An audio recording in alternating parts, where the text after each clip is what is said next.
Hello. Hello. Welcome back to another watch party. It is the Nets taking on the Blazers, game number 59. Welcome. Another interesting fixture for sure. Because the Blazers are in the lower half of the Western Conference. The Nets are in a very similar position on their side of the league. Hang on a second. Let me have a look at the standings. We are sitting currently 11th, and the Blazers are, despite 5 games better off, sitting 1 place lower because of a stronger Western Conference. The Nets are a game and a half back of the Chicago Bulls. They are a game ahead of Philly, and I imagine that gap may very well widen because Joel Embiid is ruled out for the rest of the 2024-5 season. So that'll definitely place Philadelphia in a better position to get a high draft pick. But the big news today, Cam Thomas is back with the starting lineup. He is appearing after a very long absence. I don't think he has played since maybe late November, early December. So he's been out for a very long time. So they've gone through a pretty big rehab scheme in order to get him right. And I think that's going to be beneficial in the long run because you don't want to rush bringing players back, especially players who have some significantly high upside. So,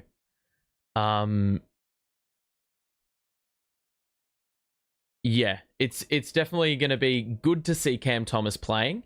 However, at the same time, I do feel as if this is going to significantly improve our record or improve our chances of winning in every single game, which thus will inevitably result in an improvement in our record. Around the grounds, there are some very good games today. The Cavs are playing Boston.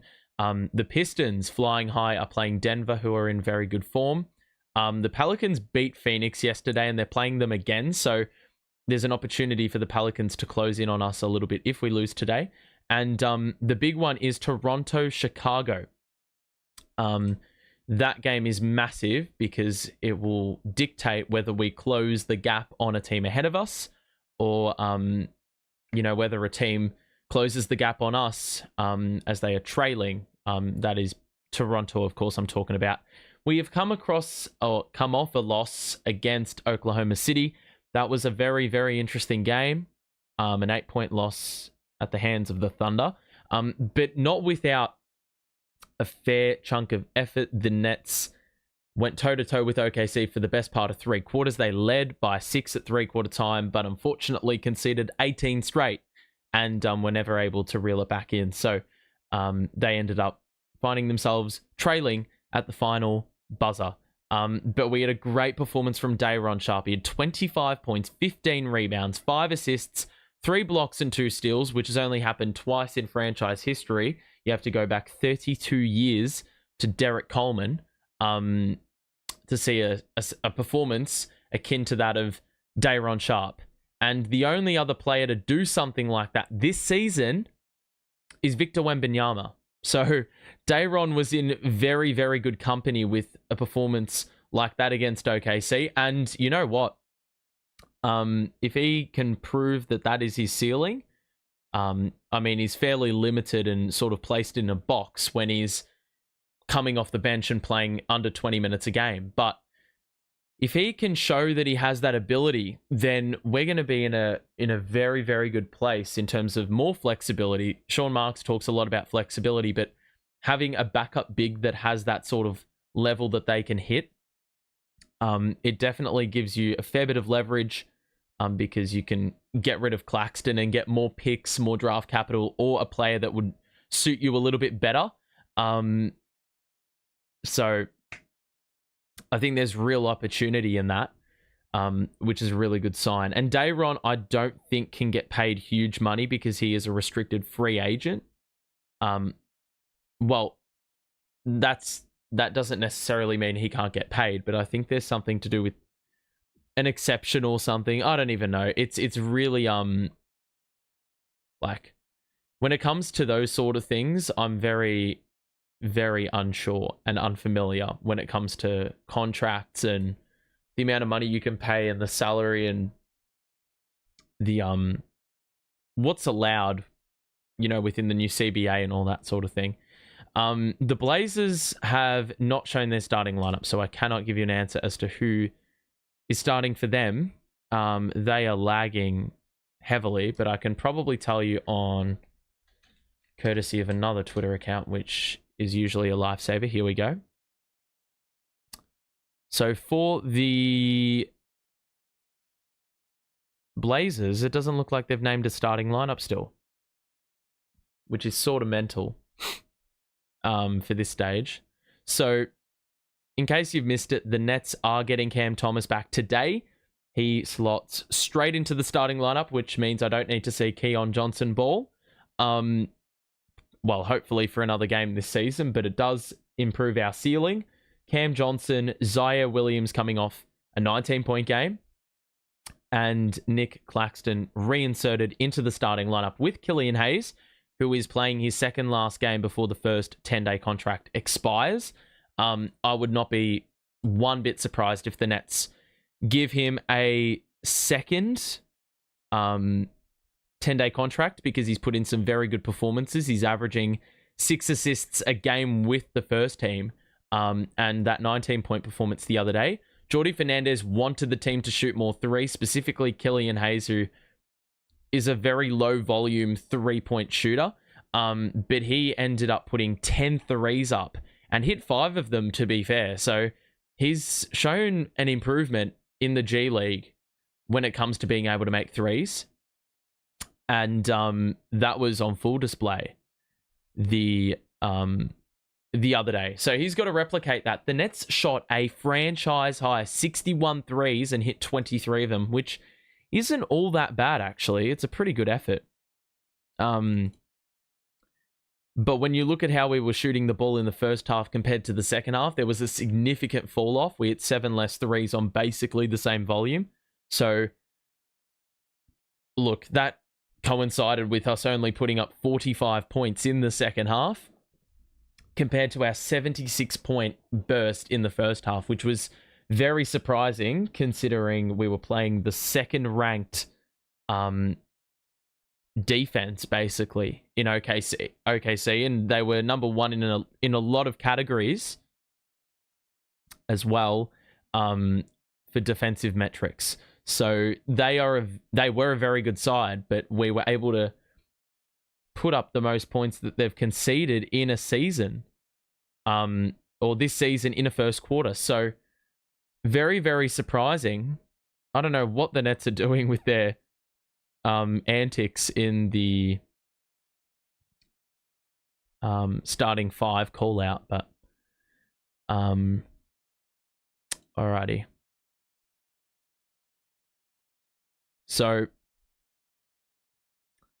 first quarter probably about to start. Those who have just joined us, welcome. We're finally getting a starting lineup alert. It is a very young starting lineup when the oldest player for the Portland Trailblazers is Anfernee Simons. They've got Shaedon Sharpe, Tamani Kamara, Chris Murray, Keegan Murray's brother, and Donovan Clingan as the 5. Would have loved to have seen Dayron start this game because Clingan is a very good rebounder. Claxton, I feel like he could get overpowered. The last time we played this team, though, we won by 18 on their floor, 132 to 114. It would almost be our highest scoring game of the season. So if we can draw upon something similar to what we dished up in the previous game, then we probably have a very good sniff of winning the game, with quite a few injuries there for the Portland Trailblazers. They are missing DeAndre Ayton. They're missing Jeremy Grant. They're also missing Robert Williams. So they are probably going to have to play like DeWop Reith off the bench, I think. The Nets playing their 29th unique starting lineup of the season.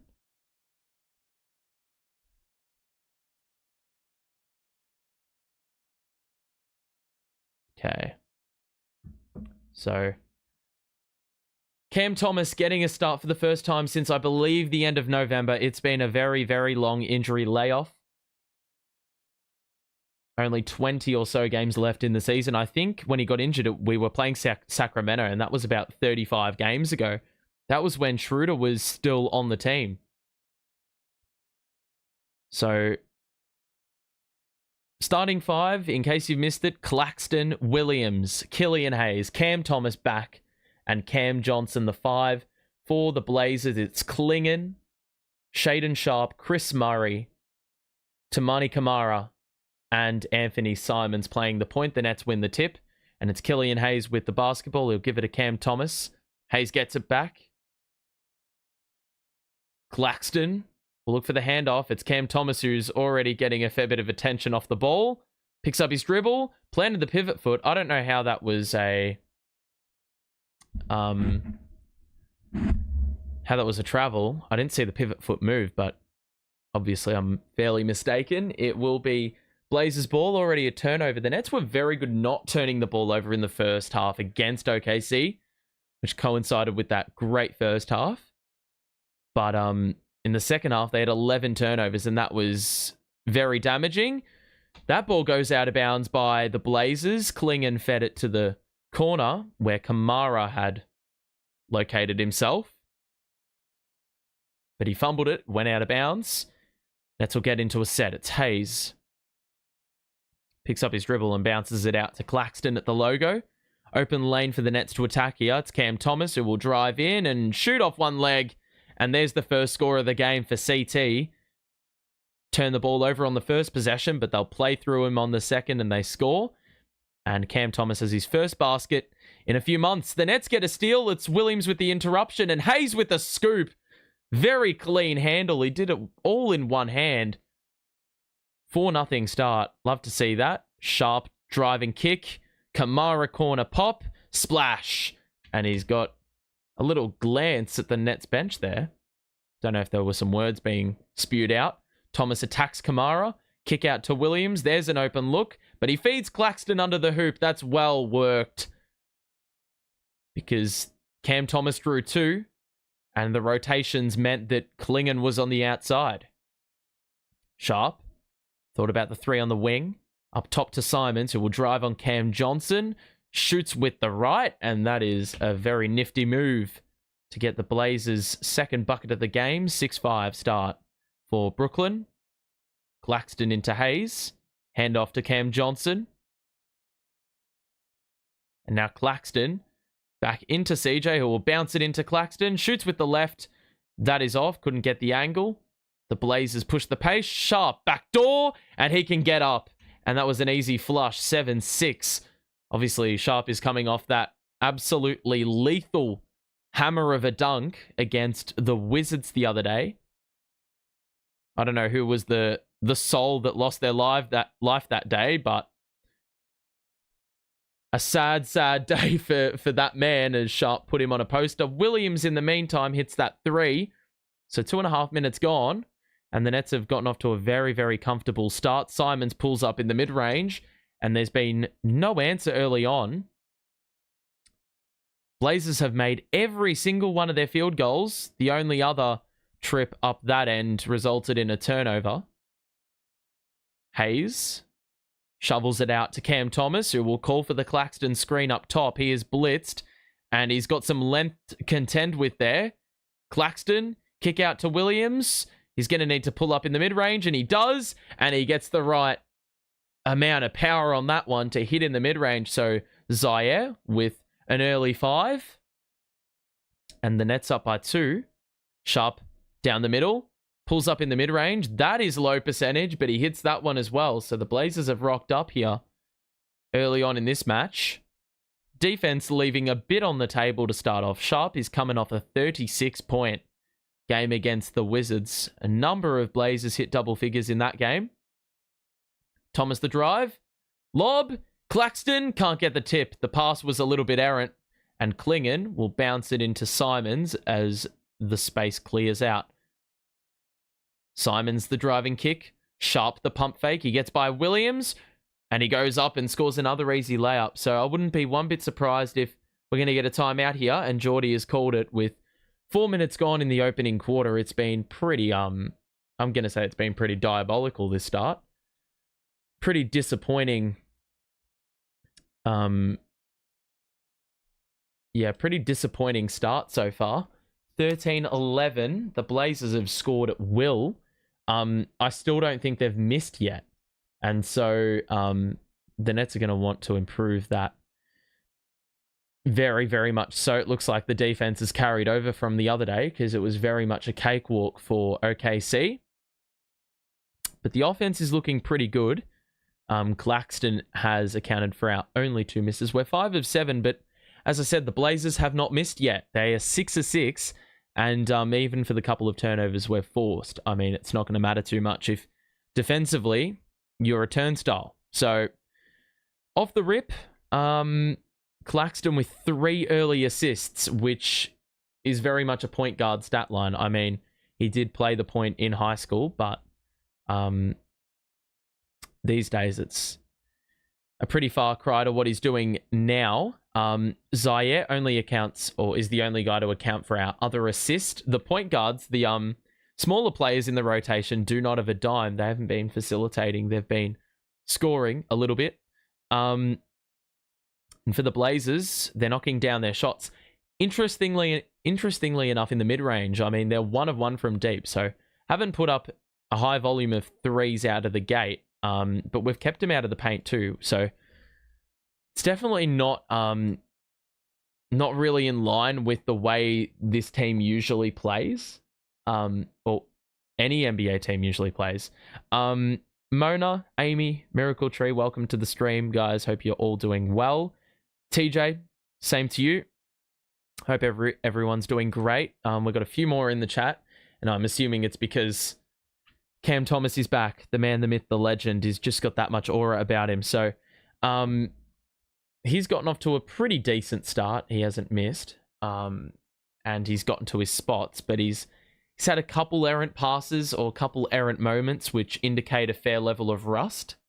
All right. So this is sort of crazy. Shaedon Sharpe is only the second Brooklyn net to put up 25, 15, and 5 the other day. That is just mental to me. Of all players, I did not think Dayron was going to be the guy that broke through like that with a performance like that. But he's also got to be the first player to go to the bench. Excuse me. He's got to be the first player to go to the bench the very next match. Looks like we've got an early sub. Oh my fucking god. Keon Johnson straight into the game and straight into tank mode as he throws that ball out of bounds. So Cam Thomas, it looks like they're going to stagger him with the second unit, or this is just the minutes restriction ploy. Drive in by Sharpe. He pulls up in the mid-range again, and he cannot miss. And Geordie has waited 25 seconds to call another timeout. Geordie would not be happy, and it's very fair to say that it's fair to say that any other coach would not have allowed that. This is the difference between our coach now and the coaches that have come before him.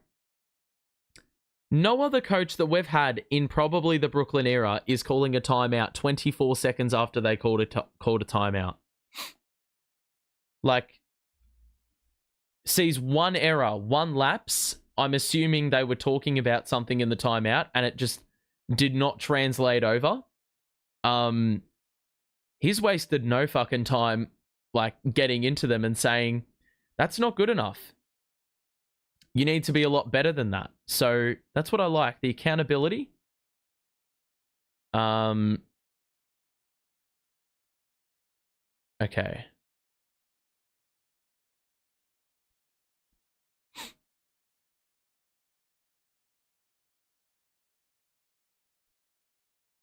So, okay. If you are enjoying so far, make sure to drop a like and subscribe. If you are new, we'll be back for Nets versus Spurs next week. Won't be able to do the Pistons game tomorrow. I feel like there'll be a few more games that I'm not able to do at the back end of the season. Purely because there's just more content for me to make with other sporting codes that I cover. So that is the main reason why. It's not for the fact that I get bored with this team, because believe me, that ship would have already sailed. That would have already happened about 20 games ago. Having to watch Tyrese Martin and Keon Johnson play basketball as starters for this Nets team, because that has happened. But hopefully we're seeing a little bit more upside with this Nets team.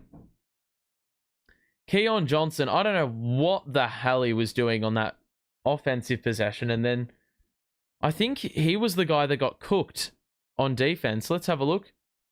Yeah, that's just a bit shitty, to be honest. Keon Johnson, let's have a look. Where the discussion's coming from. I think Keon Johnson's getting a bit of a talking to, but there's a lot of players that could have... Well, look, at the end of the day, I don't think Geordie's going to single a man out. It's all about the collective. 15-11 start. The Blazers still yet to miss a shot. Great start by Keon, dropping the basketball as the ref gives it to him. We nearly turned it over. They're playing a full court press here. We do get it past the halfway line. Oh my God. What the hell, man? Keon Johnson nearly turning it over again. He's been on the court for 33 seconds and has nearly turned it over about 4 times. Just careless. That was a very soft foul. That should have been a transition layup for the Blazers. Scoot Henderson is in the game for Portland. That is their first sub, replacing Simons. So it looks like they're almost using him to a similar effect as the Nets are using Cam Thomas. Ball's inbounded. Johnson, the give and go. The kick out. Williams is an open corner tray. That rims out, and we have a foul, and it remains on this end. I thought, because Klingon hit the floor, I would have thought there was a foul on Claxton. Okay, never mind. No, they've called it's going the other way. The ref just gestured the wrong way, and I was about to be very bewildered. So the Blazers still yet to miss. We are nearly 5 minutes into the game. Klingon, the man in the middle. Kick out to Kamara, jab step, drive in, layup, fouled. And it will be free throws, their first trip at the free throw line. There has been no answer for the Blazers offense out the gate. They have looked very, very good.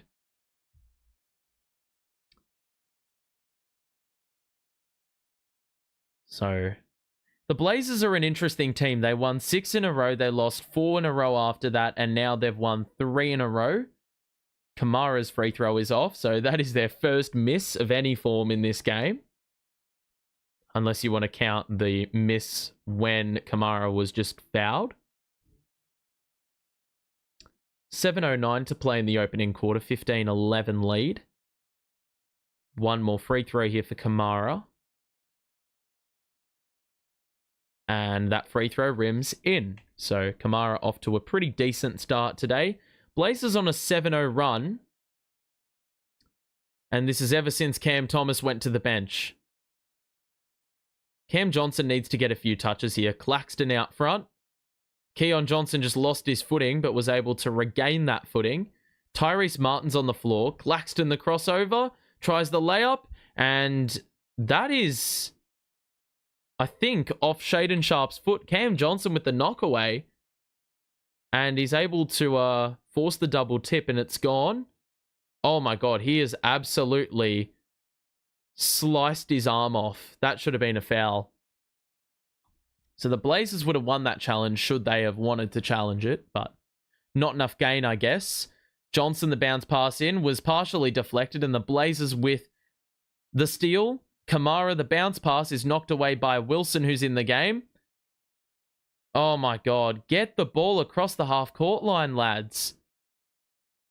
Johnson, guarded by Chris Murray. This is good defense. Why is this our lineup? Claxton into Cam Johnson. Claxton faked the pass to Cam Johnson. It looked like there was going to be a give and go. I do not know why Clax doesn't take more mid-range jumpers. He's got that ability in him, but he goes for a contested layup instead, which he's very proven to not be able to execute when he's got a bigger body defending him. Shaedon Sharpe's just hit another bucket. They are on an absolute heater. I still don't think they've missed. Keon Johnson's three responds truly. It's just a purely offensive game at the moment. Scoot Henderson back into Sharpe. The screen by Klingon. Scoot thought about the three. Gives it to Kamara in the corner. That's another splash. What is going on with this defense right now? We look all over the place. There's open shots everywhere. I still think they haven't missed. Yep, they are yet to miss. So despite the Nets shooting 63% themselves, they trail by 6 because the Blazers are yet to miss. 6 to shoot. Johnson drives baseline. Pass out to Wilson was knocked away. Oh my God. Murray and Kamara are a very difficult tandem to deal with.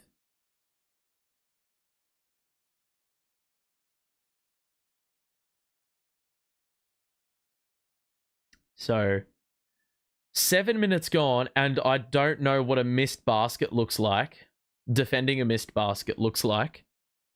The Blazers still haven't really made any subs. Scoot's the only sub they've made. Sharpe has got 11 by himself. Dayron's into the game now. I don't know who that backup big is for the Blazers. It's a steal, though, for the Nets. As soon as Dayron comes in, he makes an impact, and Martin scores the impressive layup, getting up with a little bit more hops than I thought. If you remember the other day, he beat Chet Holmgren in a jump ball, which was surprising. They still haven't missed. Brother, I can't even say it. 4:40 to play.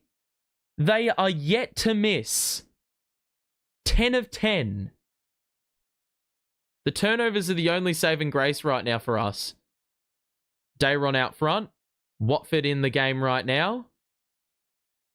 Out to Keon Johnson. He'll ask for the screen. And that is a kickball off Kamara. Looks like we're going to get another change. Simons is back in.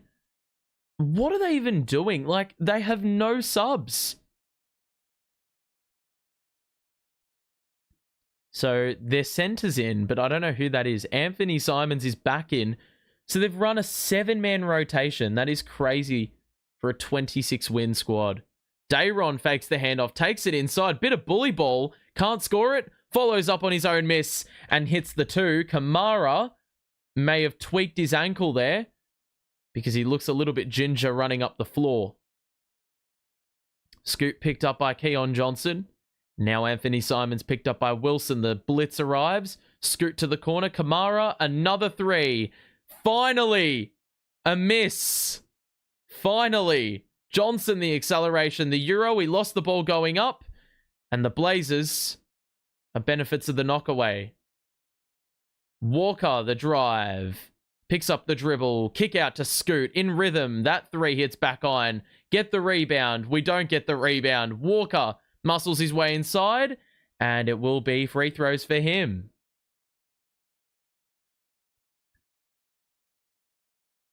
Why has Sarah Kustok just said we're seeing the depth of this team as they proceed to play 7 players in the first 9 minutes of the game? The Nets have run through 10 bodies already. And the Blazers haven't even gone through 7. Or sorry, 8, should I say. Walker hits the first free throw.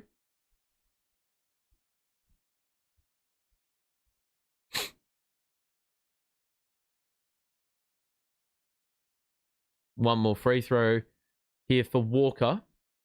Jabari Walker. That rims out. Get the rebound. And Watford against his former side. Remember that. Gets the rebound. Martin gets it ahead. Wilson, quick 3. Nope. Board by Henderson. I swear he stood on the sideline. Scoot just lost the ball. Kamara didn't know which direction he wanted to run, and neither did Scoot as he was trying to trigger the pass to the corner for Kamara.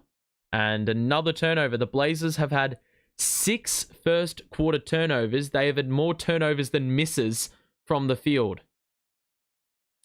So for all their impressive work on the offensive end, they've let themselves down in a couple respects.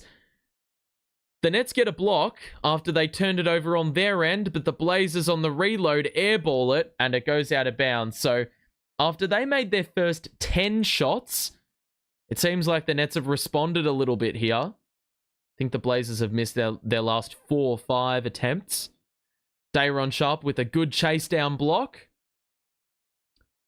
to prevent the points off turnovers. The Nets trail by 6 with 2:50 to play in the opening period. The Nets running a group of Martin, Wilson, Watford, Johnson, and Shaedon Sharpe. Cam Thomas getting ready to come back into the game. Scoot is pressing Keon Johnson's handle. Now Martin back to Keon Johnson. Screen by Sharpe. Wilson's just going to put another 3 up. The Nets get a long rebound after that Wilson 3 was off. Martin from way back. That's way off. We get another offensive board. Dayra on the pocket pass. Wilson had it deflected, but then it's somehow pinballed right back into his lap and he scored the reverse. It's back to 4. Good persistence on the offensive glass by the Nets. And with Dayron in the game, that's all they know. What is Wilson doing, brother? Mate, just one pass away. He's in no man's land and he's just allowed Shaedon Sharpe, of all players, an open 3. He's got like 15 points in the opening quarter. Pay him some respect.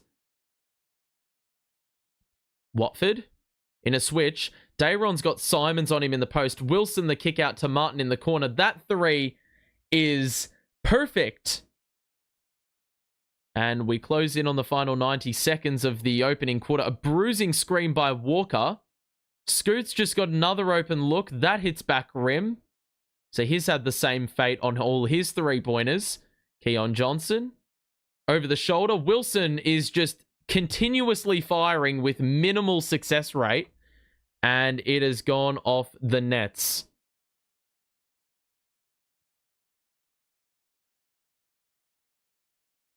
So it will be Blazers basketball. Lead is at 4 with 80 seconds to play in this opening quarter.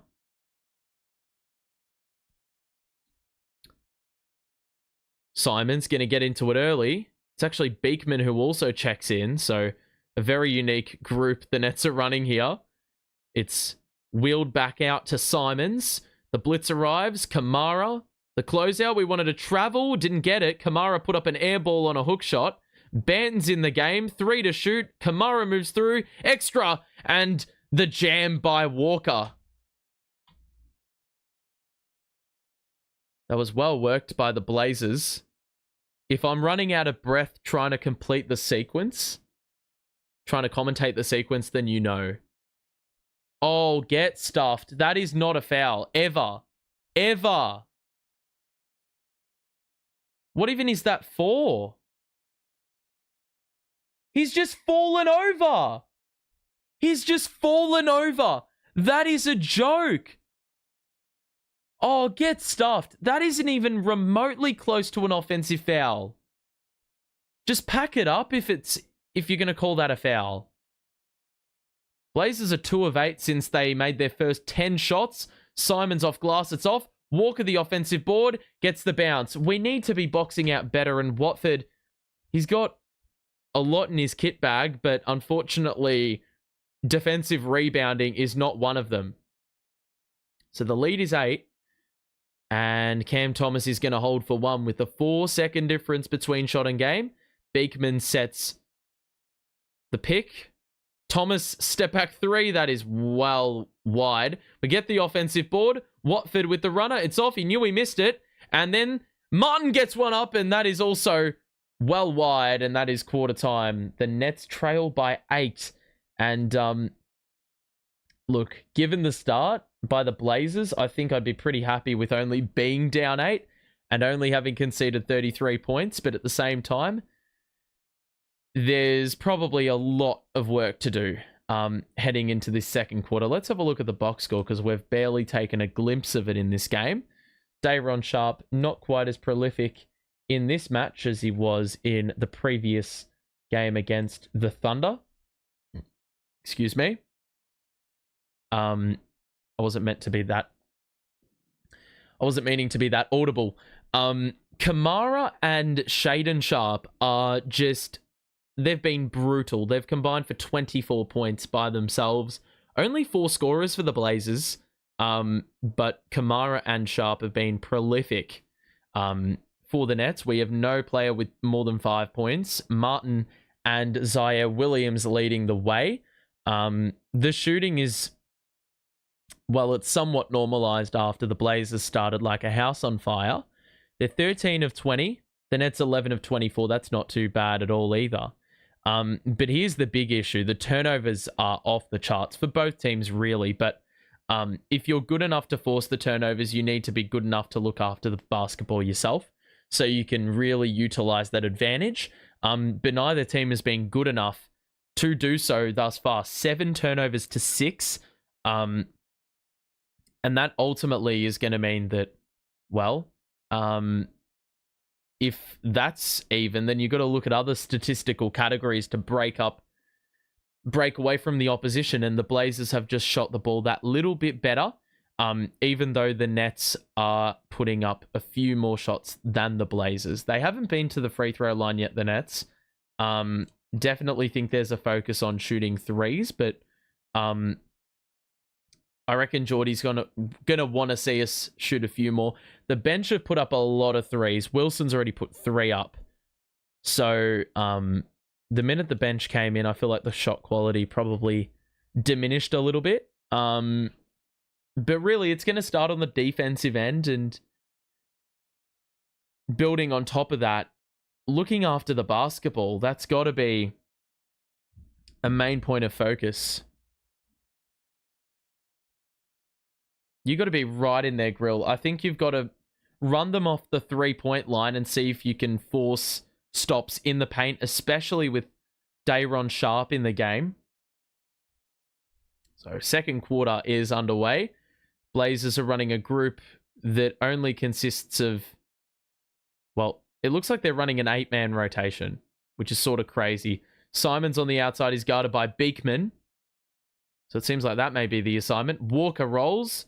Backdoor cut by Chris Murray. Henderson has to put one up late. 3 is off. Got to get the board. Beekman does so. And he's got to move through a couple of players, and Walker was trying to gamble for the steal. Beekman did a good job to deal with the pressure, and he was fouled, so it will be Nets basketball. 33-25, the scoreline. So Beekman, Wilson, Martin, Sharpe, and Cam Thomas, the 5 on the floor. So Cam Thomas almost compensates for the lack of scoring you've got at the wing positions. That is another knockaway by Beekman. Murray into the open floor, and it's an easy jam. These turnovers are out of hand right now. Like, the minute these turnovers go away, I think we really give ourselves a good chance. But the passing's been really loose. Thomas the drive in the Euro, the layup, quick move. But the Nets have got to get back defensively now. Thomas is out of the play. It's a 4-on-5 momentarily. And the Nets just... Well, Henderson just passed it into Cam Thomas's back. They somehow still have it. And Henderson will give it back to Simons. He'll use the pick and he'll put up a 3. And that hits back rim. Got to get the board. Bodies on the ground. How on earth have they called a foul on us? Calling whistles out of absolutely nowhere. Like, let's have a look at the rebound here. Where's the foul? Where is it? Can't believe that, man. So, 8-point lead for Portland.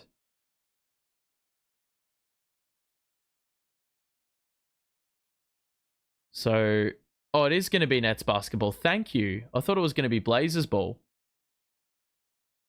So Nets will get into a set. High screen. Dayron can shoot the 3 now. Doesn't want to, though. Thomas. Wanting a little bit of space to create here. He shoots the step back midi. Splash. Rainbow jumper looks smooth. And Cam Thomas is getting busy in the second quarter. A couple of makes already in 2 minutes.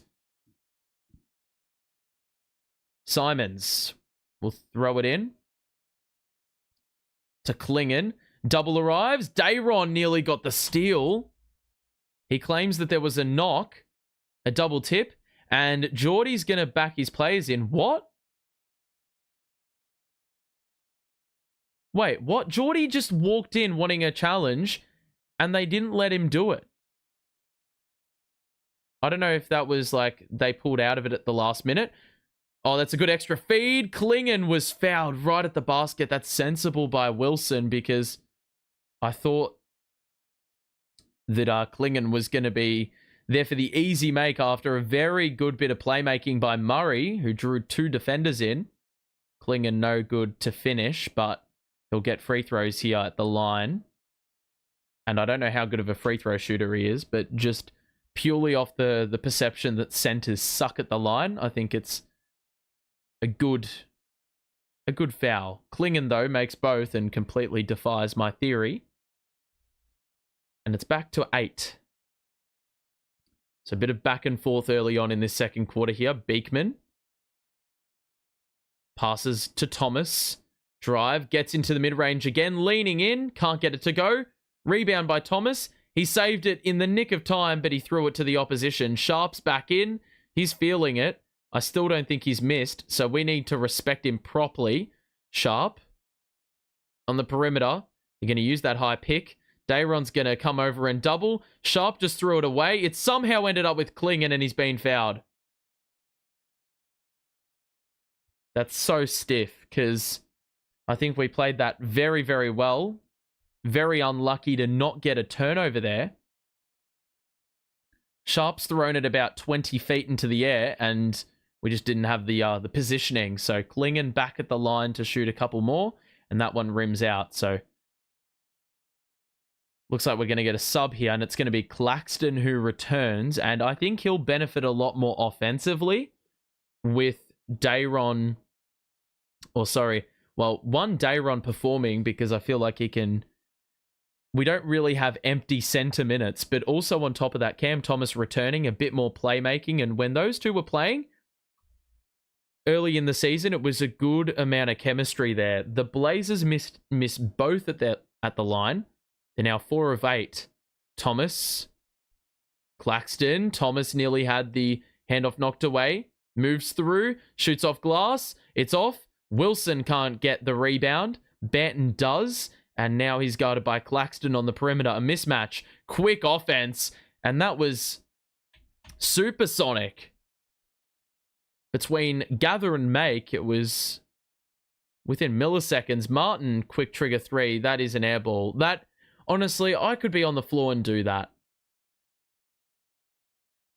Banton, drive in. Oh my God. Miscommunication. On the roll. Klingon under the basket. He's just going to muscle his way inside, but Claxton does well, and then Wilson turns it over. What an absolute donut. Call the fucking timeout, Geordie. The amount of turnovers, the carelessness with the handle is just unbelievable.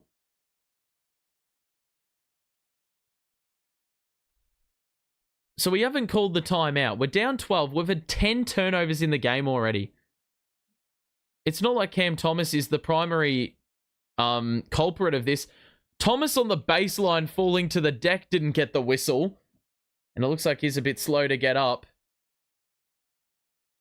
Blazers going to go early. Was that on the gather? No, it wasn't. So this is ridiculous, man.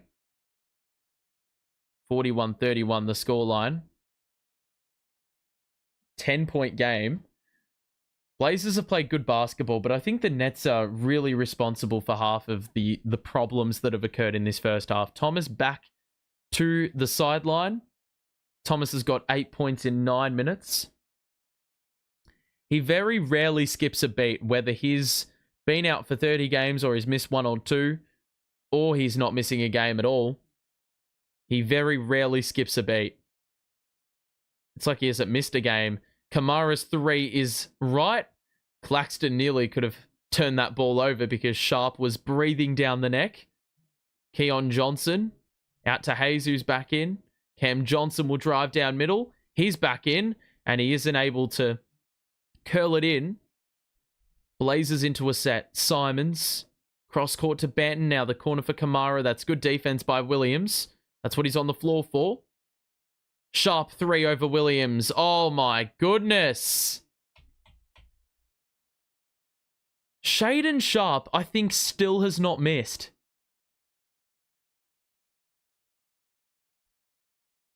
This is fucked. He's got 17 points already.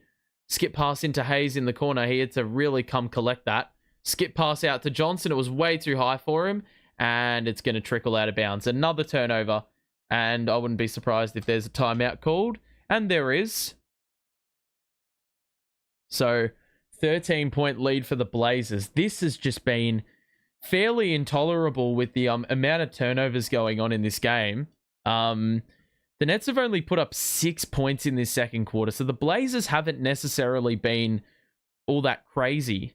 But you know what's even crazier? Cam Thomas has all 6 of them. Cam Thomas has all 6 of our points. So in 9 minutes as well, he's not even playing a high volume amount of minutes, and he scored all of our points in this second quarter. We're nearly halfway through it. For the Blazers, Shaedon Sharpe is yet to miss. 7 of 7 from the floor. 17 points total. Kamara's got 10.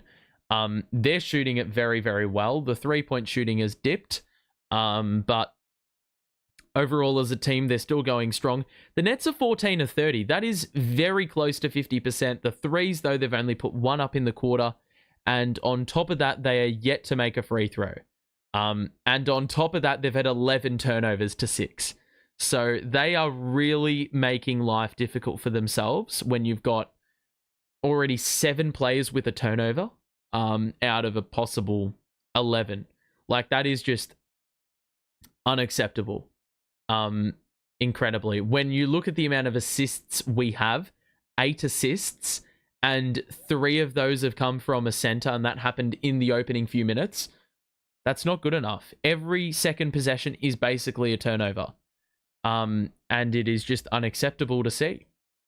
So that's where we lie. If you are enjoying the stream, make sure to drop a like on it and subscribe if you are new. We'll be back for Nets versus the Spurs midweek next week. Won't be able to cover the second night of a back-to-back tomorrow, which is against the Detroit Pistons, who are gunning for a 9th straight win. They have been unbelievable. They trail Denver by 5 at this stage, though. So that is the situation. Alrighty.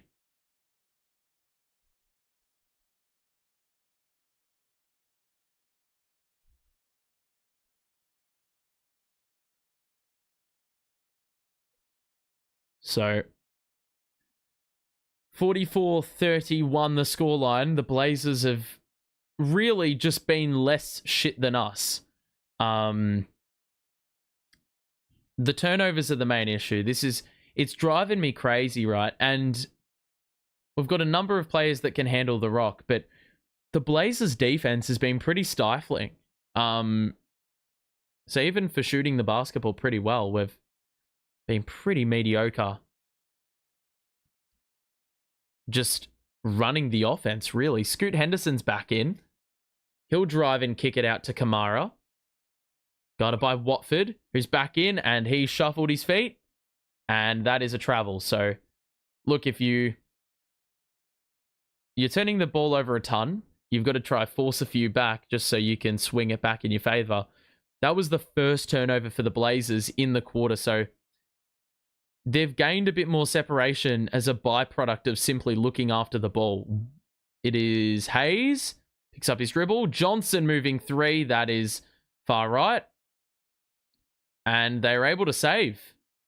They nearly made a mess of that rebound. Benton into Kamara. He's going to back down Hayes. He's got the size. Knocked away. Watford was not aware. Sharpe fumbled the ball out of bounds. It is going to go the other way. 2 turnovers in a row. 6:08 to play in this second quarter.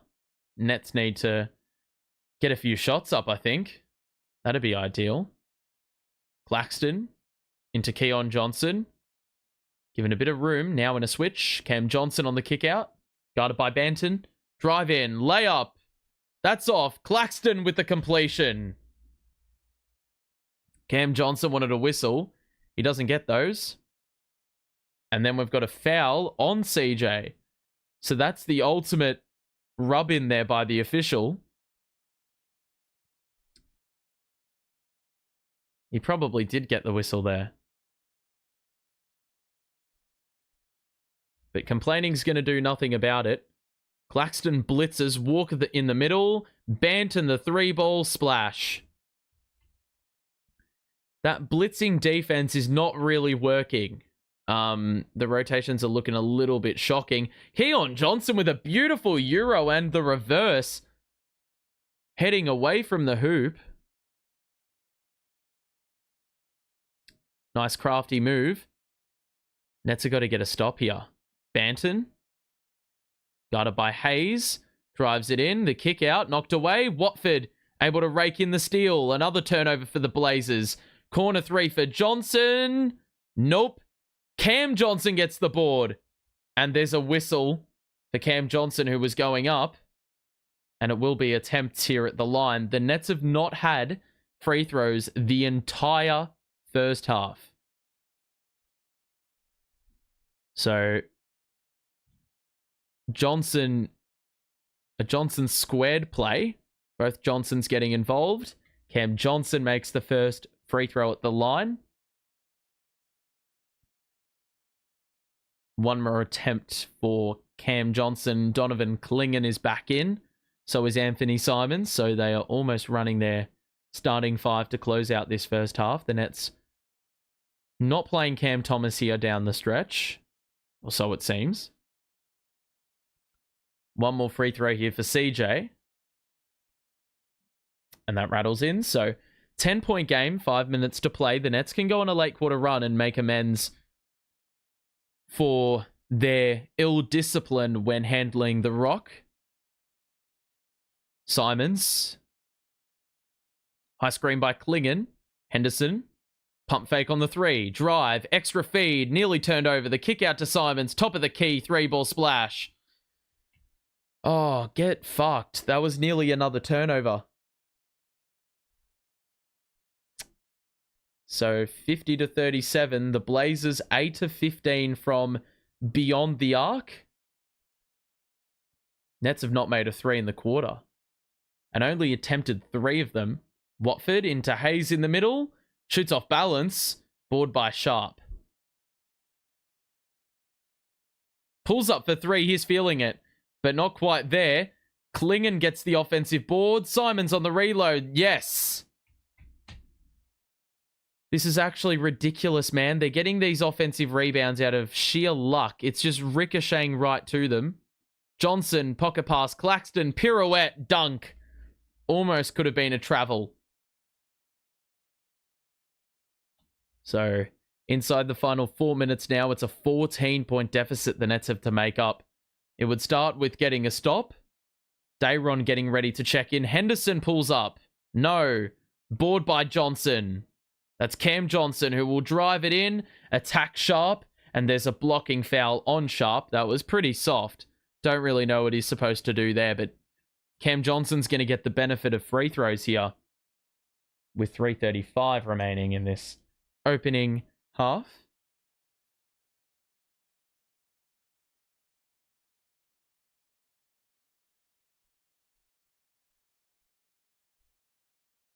CJ at the line, shooting a pair.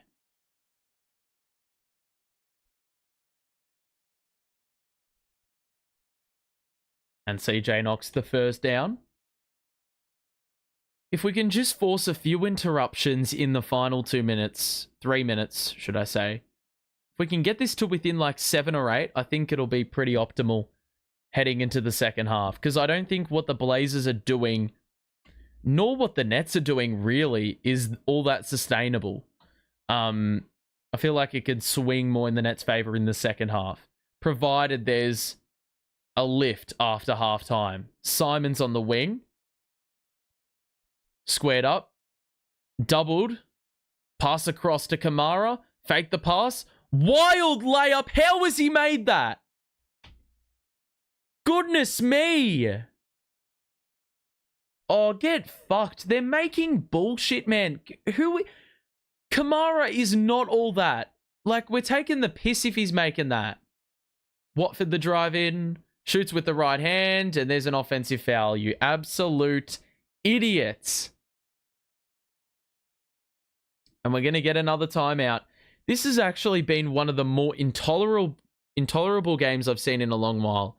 That is a circus shot. That is a horse shot by Toumani Kamara. It really just speaks volumes about the way this game has gone for Portland. I've never asked, what time is it where you are right now? 12:30 in the afternoon. That is the time right now. We look so lethargic. I don't even think it's lethargy. I just think it's carelessness. There's just so much lack of care. It's crazy. All right. Yeah, it's just like, let's have a look at the box score and we can really paint the picture of how bloody out of hand it's been. So we have only had 9 assists in the entire half. And we've had 12 turnovers. Now, there is just fundamentally a massive issue with that. Every single Blazer is in the plus. So that's another problem. Like, it doesn't matter who's on the court for them. They are clearly outplaying us in every shape and form. They're 21 of 34 from the field, 9 of 18 from deep. They've hit 6 extra threes. The only saving grace for the Nets right now is the fact that the Blazers have turned it over a very similar amount of times compared to us. Free throws, we've sort of made up the gap there, but really, there's not much to get too excited about in this first half when a number of players have just been turnover prone. And our leading assist getters are 2 players that should not be leading assist getters. Clax should not be a leading assist player.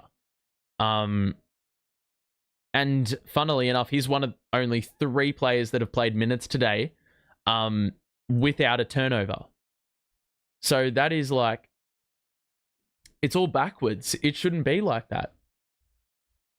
For one, the centers should not have these assists. And number 2, they shouldn't be the ones with the lack of turnovers. They shouldn't be showing the primary facilitators up with regards to looking after the basketball. It just seems very weird. Well, not even weird. It just seems like not good enough. On top of that, right, the Blazers are missing like 4 players, man. They're missing Jeremy Grant. They're missing Denny Avdia, who's another good player. They're missing Robert Williams. They're missing Ayton. So it's a shorthanded squad, and they're showing us up. Sharpe the drive in, knock away by Johnson. Sharpe somehow gathers the handle, and there's an open 3. Very lucky it's off, but we can't even get the offensive rebound. So it's like every 50-50 ball, we cannot win. Anything like where it's up for grabs, it is landing with the Blazers and veering that way. Ball's inbounded to Sharpe in the middle. To Klingon, body bump. Good work by Sharpe, but oh my God, man. They just are doing everything right. Just so much polish at the rim. Very good basketball team. I thought Dayron had got him in a good position there, but not only did Dayron foul him, he also got outdone on the reverse layup. So a make here, well, that doesn't happen, but if there was a make, it would have been the largest of leads. So it's actually veered the other way. I thought the Nets would close out the half on a high, but there's just been no answer in this first half here. Johnson the drive. Hovering in the mid-range. Didn't have anyone to pass to, so he had to roll it back out. Keon Johnson takes a layup. Wild miss. Gets the rebound. Fights for it. We're going to put one up. Hayes, oh my god. Taking the fucking piss, lads. Geordie reckons it hit the rim. Let's have a look. Did it hit the rim? Oh my god! Are you taking the fucking piss? It's so clearly deflected off the rim. What? That is maybe the most blatant, need for a shot clock reset I've ever seen. And they weren't able to pick that up. So the Nets actually get the ball back. How they fucking missed that, I have no idea. So Nets are going to get 11 on the clock. Cam Johnson, drive in, kick out. Johnson, catch and shoot, pop. Yes. We haven't had that sort of rhythm in a long while. It's back down to 13. Just try and get it to single figures. Even a couple consecutive buckets unanswered would help us out in that respect. The double arrives. We've just allowed an open three. What even is that fucking scheme, lads? Doesn't even make any sense. They're hitting three balls at 50% on 20 attempts. Why are we doing that? Why are we using a help defender one pass away, leaving a good three-point shooter wide open? This just doesn't compute with me. We've just allowed points with ease in this game, man.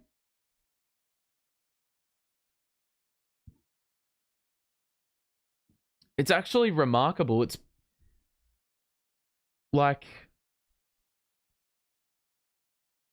I just cannot rack my brain around this. It's just really not making sense with me right now.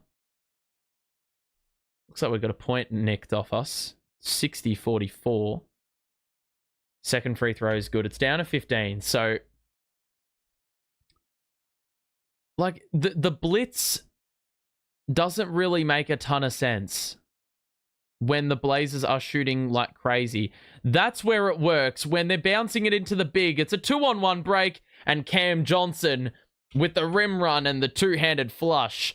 So that's where it works. If they're going to pass it into the big, that's where you can potentially get a steal. Simons with the layup. He definitely got hit. And I could tell from the broadcast, and they didn't call anything. Cam Johnson will drive. Body bump. Back out of Sharpe. They're looking for CJ. Can't find him. Now they get it to him. Top of the key. That's good defense. 6 to shoot. Murray is guarding tightly. Klingon comes over to help.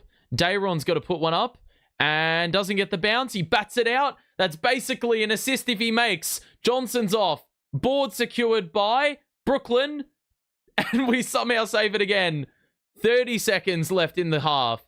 Johnson the drive. He's fumbled it out of bounds. You absolute donut. Fucking hell, man. It's just ridiculous. Another turnover. I'm not even going to be mad if there's misses, but these turnovers are just absolutely making me want to just put a sheet over my eyes and ask when this game's going to end. Murray, Euro, dunk. There's just been no answer. They are cooking us. They are absolutely killing us. So, one possession here for the Nets to work with. Hayes, 3 to shoot. He's going to put up a 3. Nope, he's going to drive. And we run out of time.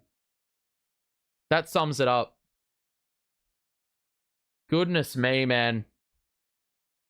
That is a half you cannot be happy about at all. Not at all. If you are enjoying the coverage, though, make sure to show your support, drop a like, and subscribe if you are new. We'll be back for Net Spurs. But man, this is a real fall off from what I thought was a really good effort the other day against Oklahoma City. We got outscored 31-22 in the period, backing up a first quarter which had them outdo us by 8. There are so many problems with the way that first half went. Look, Keon Johnson, our high scorer, that is a problem in itself. I don't actually know what the hell Geordie's doing with these minutes. He's playing it all over the place right now. He's got 11 players who have played minutes in the first half. Why the hell, if Cam is fit, why is he playing 9 minutes? I don't know. There's no continuity. Why has Zaire Williams played 8 minutes of basketball? Maybe there's something to do with the defensive effort, which I think is perfectly justified. Look at the Blazers shooting. 25 of 39. Now, I'm no mathematician, but I know that's a very good shooting percentage. Let's have a look. 25 of 39 is 64%. So 64 points on 64% shooting. They are 50% from deep. Amazingly enough, their free throw percentage is the worst thing to come of their offense. 4 of 9. So they've left even more points on the table. The only saving grace here for the Nets, 10 turnovers for the Blazers. But I don't think that really counts for much when your defense is just pretty crappy outside of forcing turnovers. And it's not like we're even capitalizing on that. In fact, we have had 13 turnovers in the first half. And I tell you what, amazingly enough, we have had 4 more shots than them, which is also crazy to me because we've made more free throws. We've had more turnovers. We're out rebounding them by 6. That's the only benefit that I can really extract out of this half. But really, threes we're getting done in heavily. We only attempted 5 threes in that second quarter. Geordie will not want to see this team end with under 30 3-point attempts, but I feel like the Blazers have done their scouting very, very well and thoroughly, because we had 61 attempts in the previous game and we hit 15 first half threes. Now, I tell you, if we had 15 first half threes here at the break, we would be very, very close to taking the lead. Potentially would have the lead, but it's got to start with having some discipline on the ball. And on top of that, defensively got to have some discipline as well. I think that's the key word in the second half. Discipline needs to be shown. Because really, it's been very, very lackluster, I think is the right way to frame it. Shooting-wise, we're not actually shooting it that abysmally from the floor when you actually crunch the numbers. 20 of 43 is 46.5%. That's a pretty good number. That's, as I said, I would take that because we've had games where we're sitting at 40%. But I think if in the second half the turnovers dry up and we put up a few more shots, I can see that number dipping to 40%. So I feel like part of this has to do with the fact that we are probably not putting enough shots up to the point where it's sort of skewing our field goal percentage a little bit. There really has been no answer, though, for Portland. They have had good contributions everywhere. And even if you look at Chris Murray, who's only scored the 2, he's got a couple of steals and he's been very disruptive on the floor. You look at Scoot Henderson, who was missed 4 3-pointers. So without him, they look even better as a team. He's got the 5 assists. So, and that is a team high. So It's very, very impressive the first half. They've already got 17 out of Sharpe, 15 out of Kamara, 12 out of Simons. We only have one player in double figures. So it's a long road back. But right now, I just don't think I've seen enough from really anyone. Cam Johnson's facilitated quite nicely. But the turnovers are through the roof. I mean, just look at the amount of turnovers there. You've got 2 players with 3. Cam Thomas has only played 9 minutes and he's still getting into a groove. And, you've only got 3 players who have played minutes today without a turnover. So that's simply not good enough. That needs to improve heading into half number 2.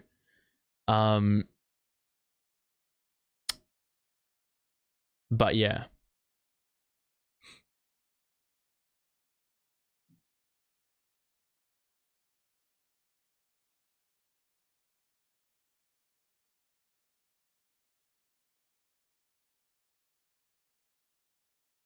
So, I mean, this is good for the tank, but at the same time, my oh my.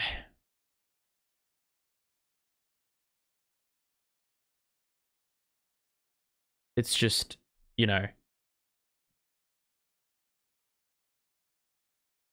it's like I still want to see this team put up a good showing. And I just don't think it's really been it's really not been at a standard that you want.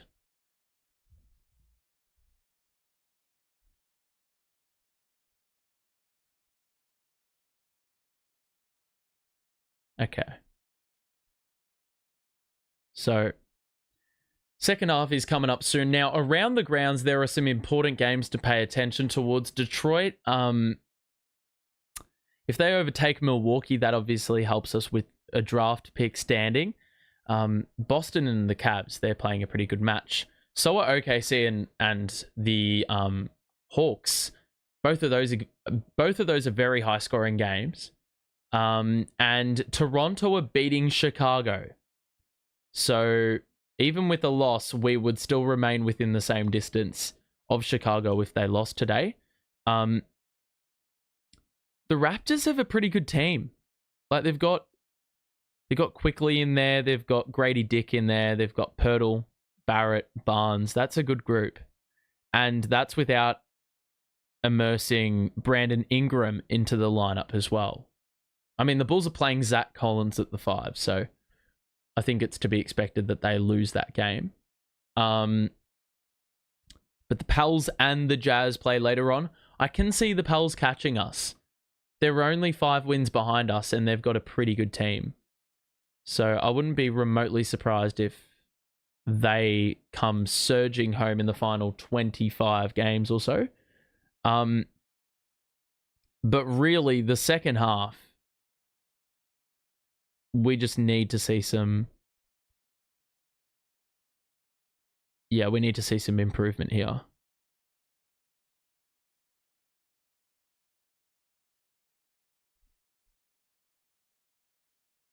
Okay.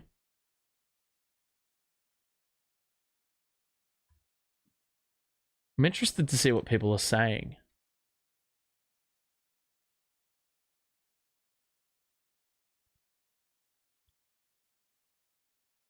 Yeah, I'm interested to see what people are saying about the Nets right now on Twitter. I don't think it's really rocket science what the Nets need to fix up going into the second half.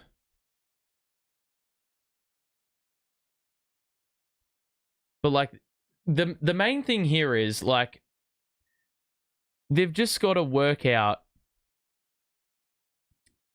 like this bullshit blitzing crap needs to go. Like it's forcing turnovers, but it's just killing you with the 3 ball.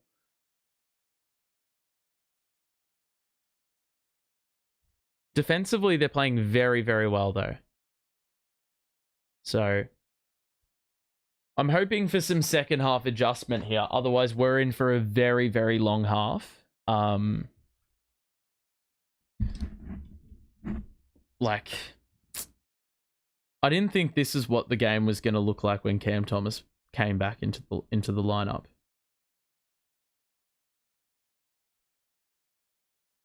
So, alrighty.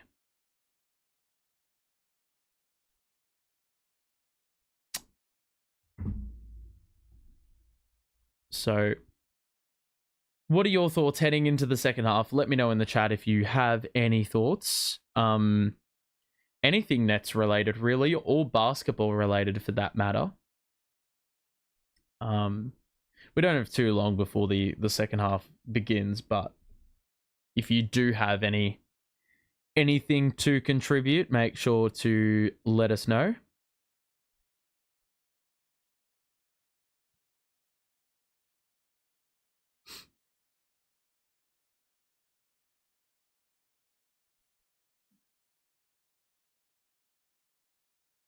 Okay. So I'm pretty sure it's I'm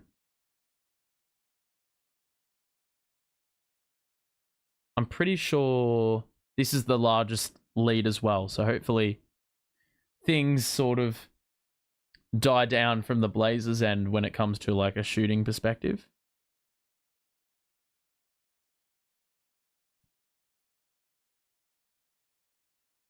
Alrighty.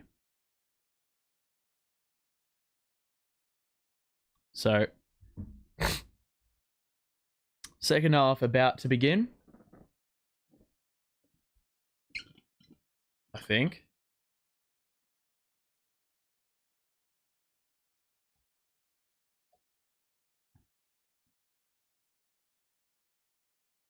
It's so confusing to me how we can compete against OKC, beat Houston twice, hold Miami to 9 points in a quarter, and then concede 64 to the Blazers.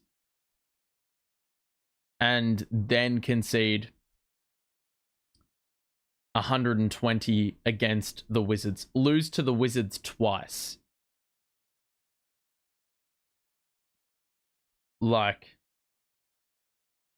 I just can't understand that at all.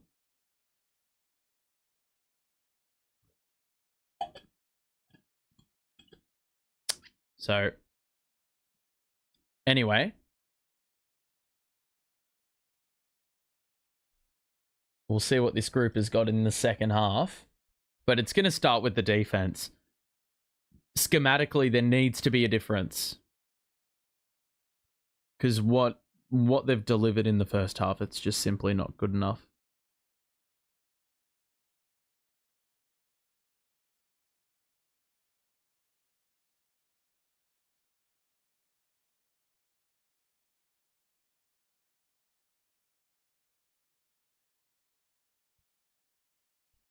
All right.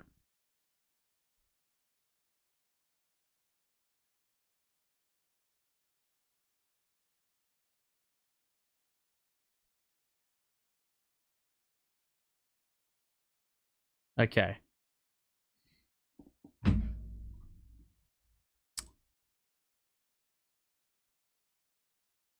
Like you said, they're bipolar. They 100% are bipolar, this squad. I mean, 21 and 37 for a record screams bipolar.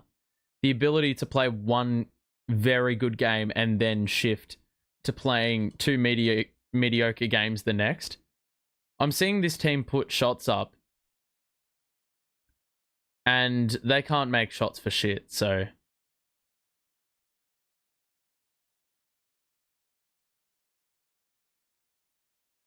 Alright.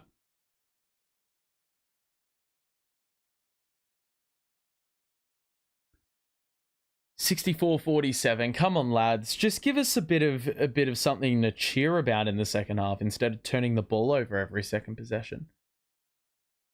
That would be lovely.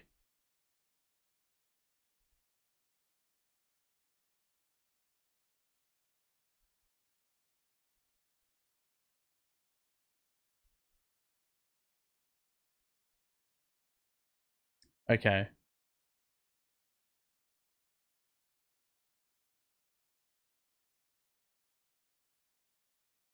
So, here we go, lads. Come on.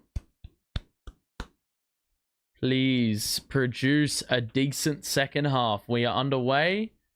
And is Cam Thomas playing? He is. All right. Let's see what this team's got. Sharpe in the corner. Drive. Murray. Same shit. It's the easiest 2 I'll ever see. There wasn't even any difficulty in the entry pass. Nothing. Cam Thomas. Crossover, driving kick. Williams. He drives on Simons. Had the size, but he blew the layup and then blew the putback. I mean, if you can't make those shots, it's a wrap. Simons. Drive in. Another layup. That one goes down as well. So Murray is attacking Cam Thomas, and that is genius because he can't defend. 3 by Cam Johnson is good. He had a very, very quiet first half where he made only 1 field goal. So he's on the board from 3. Simons the driving kick. Cam Thomas just left him open, and that's another 3 ball. Fucking hell. Murray's got their first 7, and it's taken 80 seconds. Cam Thomas is going to go to the bench, I think. We nearly turned it over. Because I just saw Keon Johnson warm up. Thomas, his 3. That is off. Somehow landed with Claxton, who is fouled. Hit on the head by Klingen. Free throws coming up for Nick.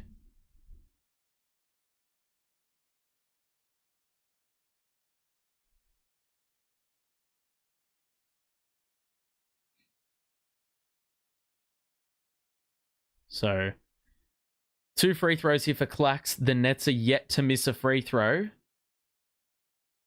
And now Clax at the line will continue that streak, momentarily at least.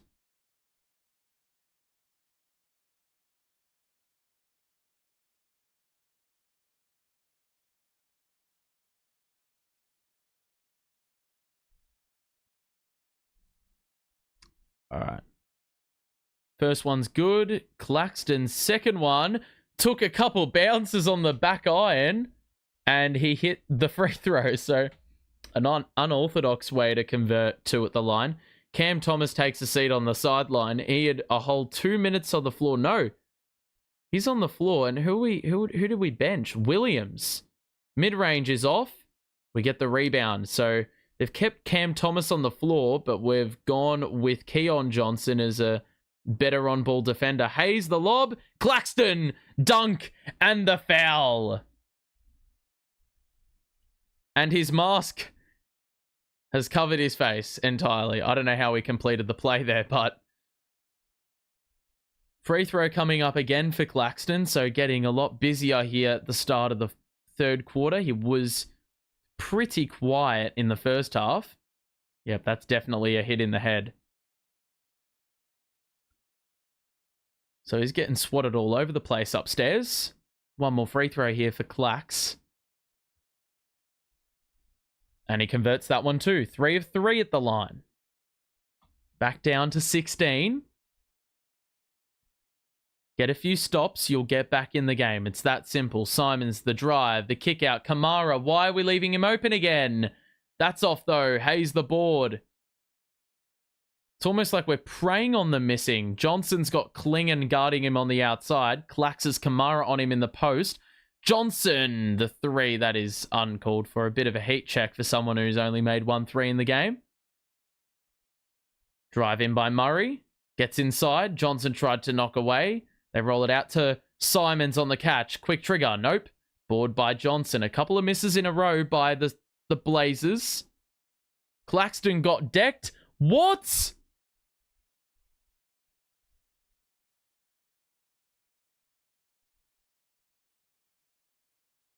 How on earth is that an offensive foul? I'll need to see the replay back. Let's have a look. So there's a tussle there. What the fuck? How is that an offensive foul?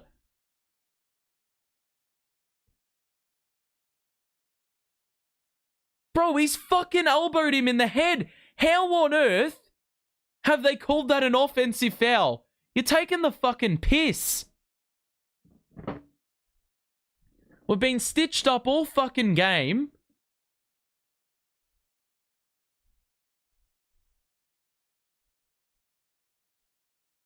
Mate. Clear elbow to the head, mate. Call that a fucking offensive foul. These guys are absolutely smoking something special.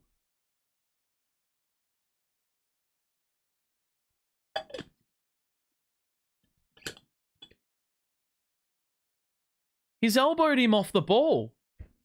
Like, that is as blatant as they come.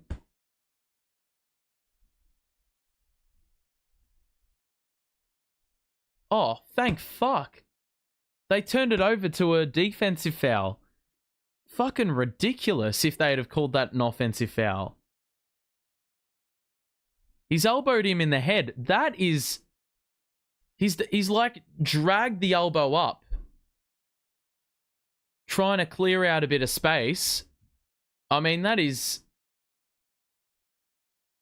Like, that's an away from the play foul. So I don't know if that is free throws and ball. It could also be a flagrant foul. He's cleaned him up in the head. So there's a lot that could happen with this. There's a bit of a wind up, like a bit of a...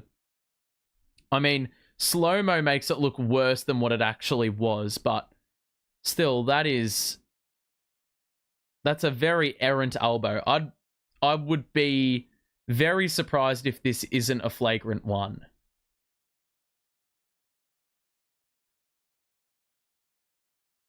Because I've seen worse I've seen lighter get a flagrant one. So these are a few very big moments here for the Nets. And we're talking a couple trips here. We've gotten 5 points from Clax, and then he could have a chance to make a couple more here.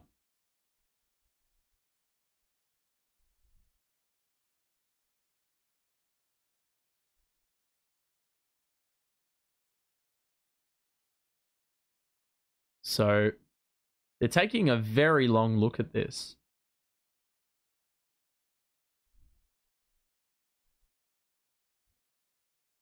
So, I mean, there's multiple things that this could be deemed. It seems like they may have made up their mind on what the call is because the umpires have taken the headset off. Looks like there may be a flagrant. But Claxton would be taking the free throws, which would be very suboptimal.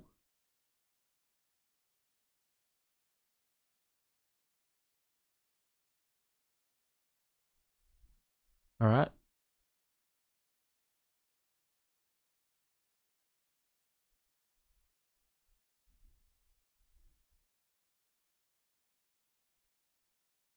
Yep.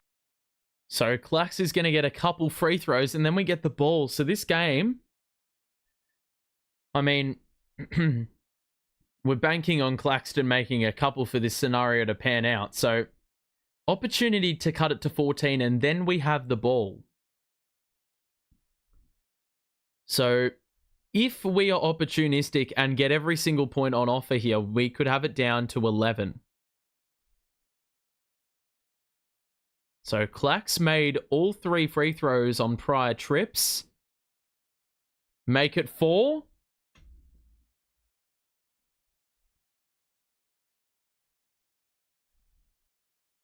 This is what you practice in shoot-around for.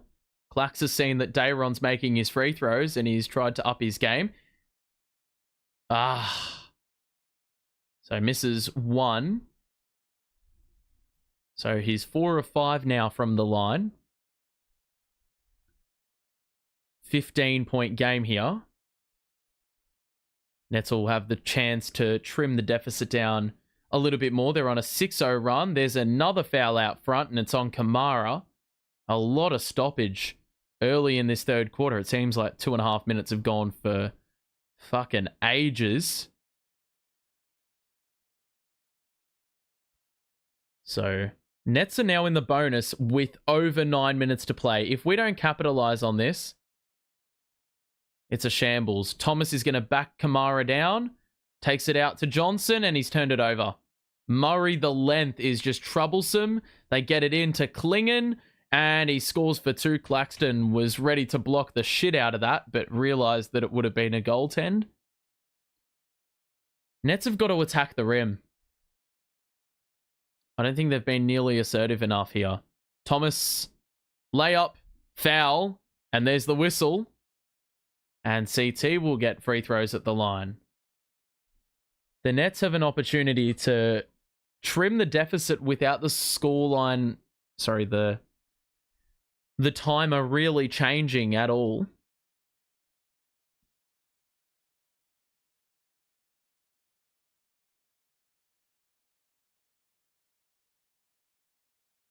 $73-56 the score. Free throw is money. His first free throws of the game.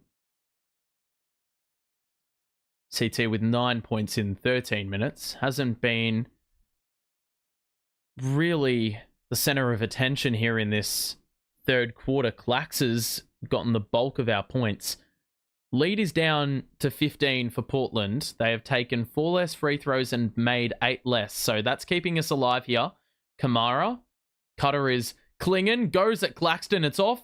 Good contest. The Nets can push. Hayes. Cross court. Claxton. Oh my God. We nearly turn it over. Johnson saves in the nick of time. Moves through. Thomas goes at Sharpe. Gets the bounce. And shrugs the shoulders. D'Lo loves it. Nets are digging in here. They're forcing a few misses. That's all it took. Sharpe, drive, lost the ball. Where's the foul? Where is the foul? And Geordie is going to challenge. He is not happy with that response. And I don't know if... Let's have a look. Did we get the ball there? After Sharpe missed it, it went straight to us. So if it's not deemed a foul, let's have a look. That's a block. Clean ass block, man. So that's going to be a challenge win for the Nets. I don't know if it results in a jump ball, deemed a tie-up, but Killian Hayes stripped the ball away. So it very well could be considered Nets basketball here. So very good start to the second half by Brooklyn. As we all know, 64-47 was the scoreline at the half. The Nets have been a lot busier getting to the free throw line in the second half so far. They only had 6 free throw attempts in the first half. It took them a very long while to get on the board there, but starting to get a lot busier. Clax has had a very good second half. He's already got the 6 points in this half to lead all scorers for the Nets. Cam Thomas is 12. And, well, I think, the Nets have gotten a lot busier. Zaya Williams has had his minutes drip-fed. They've opted for Keon Johnson over Zaya Williams in this game. And for the Blazers, well, Shaedon Sharpe is yet to score. But Chris Murray has 7 of their 9 points. So he's been pretty influential for them. Another stoppage, though. So this has been the longest 4 minutes of my life. Since the start of the third quarter. Because we've obviously had the review for the flagrant. We've had another review for whether or not this is a foul. We've had 7 free throws already for the Nets. So there has been a lot of stoppage. And... I think it's actually a very effective way to sort of get the Blazers out of their rhythm. They've missed a few shots here in this second half. So let's see what the officials deem this. I think it would be very surprising if this isn't overturned.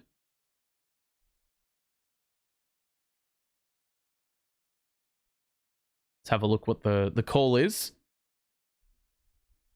See if this flawless Nets replay record or review record continues on with a successful challenge.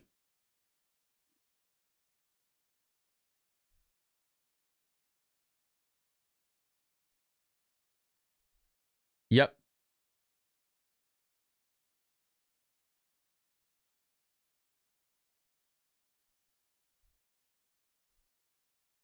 Okay. Nets ball. Challenge 1. And a great stop by Killian Hayes. And Geordie trusts his players. The minute they want the challenge, he's like, yep, we'll do it. We've won 70% of our challenges, or 68.5% if you want to be super specific. 55 and 16, if only that was our actual record. Cam Thomas to Johnson. We can get this down to 10 if we're feeling it. They're going to look for Cam Thomas off the ball. It's good defense by the Blazers. Thomas hangs, can't get the bounce, gets his own miss, puts one up, and the high floater is good. It's down to 11. Nets on a 12-2 run in the last 3 minutes. That's all it takes. We've taken the deficit down to 11. There's a foul off the ball. It's a hold on Kamara. Killian Hayes commits the personal. If we can just look to attack on the inside, they're going to need to be a little bit more conservative with their defense because they've got us in the bonus. So that's a point of weakness we can look to exploit. Here's Murray, who's going to take it inside, got rid of the defender, and Cam Thomas just allowed an easy 2. That needs to improve, man, because Chris Murray, that is their only form of offense in this second half, really. Killian Hayes, handoff to Cam Thomas. Bit of a loose handle, drives it in.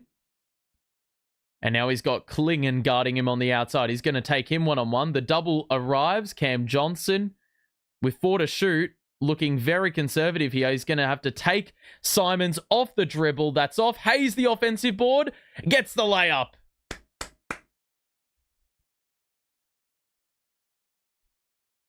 Oh my God. Is there a tech?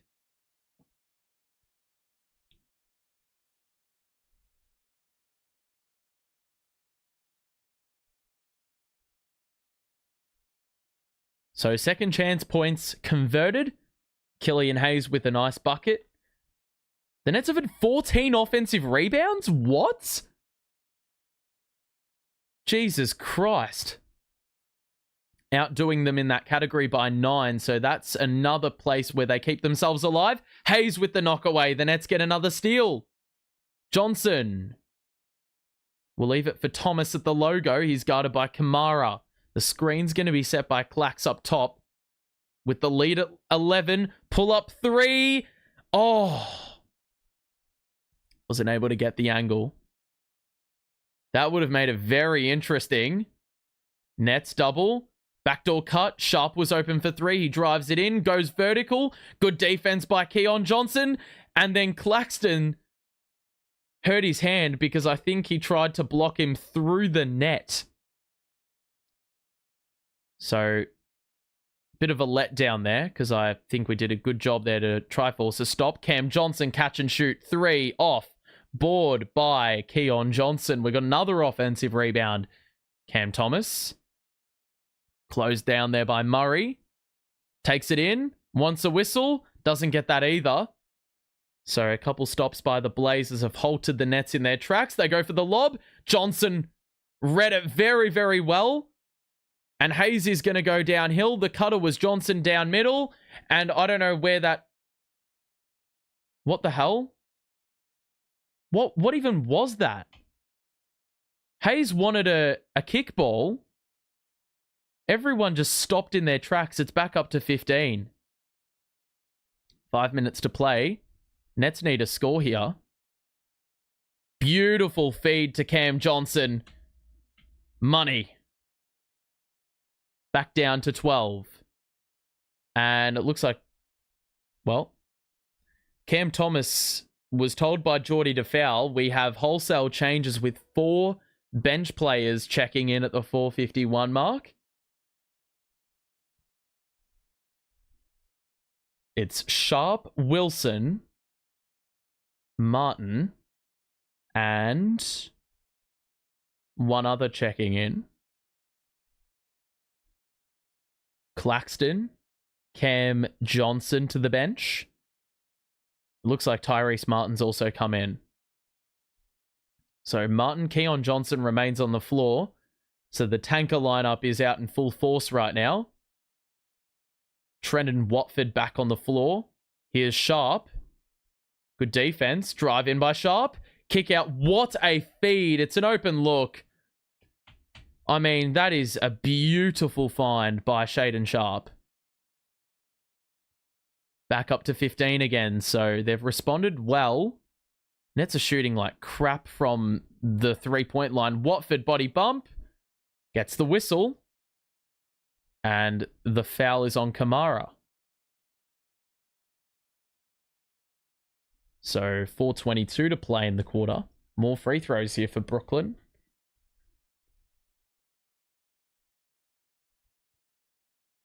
So Watford taking to the line here with 4:22 to play.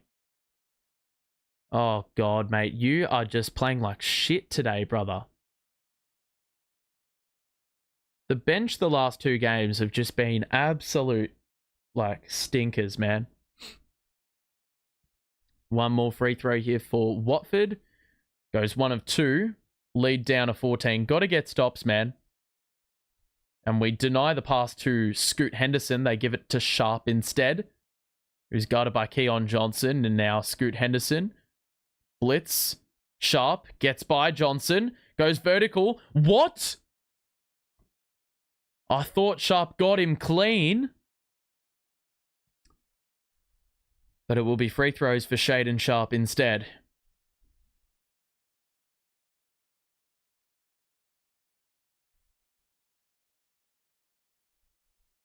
So 4:11 left in the third.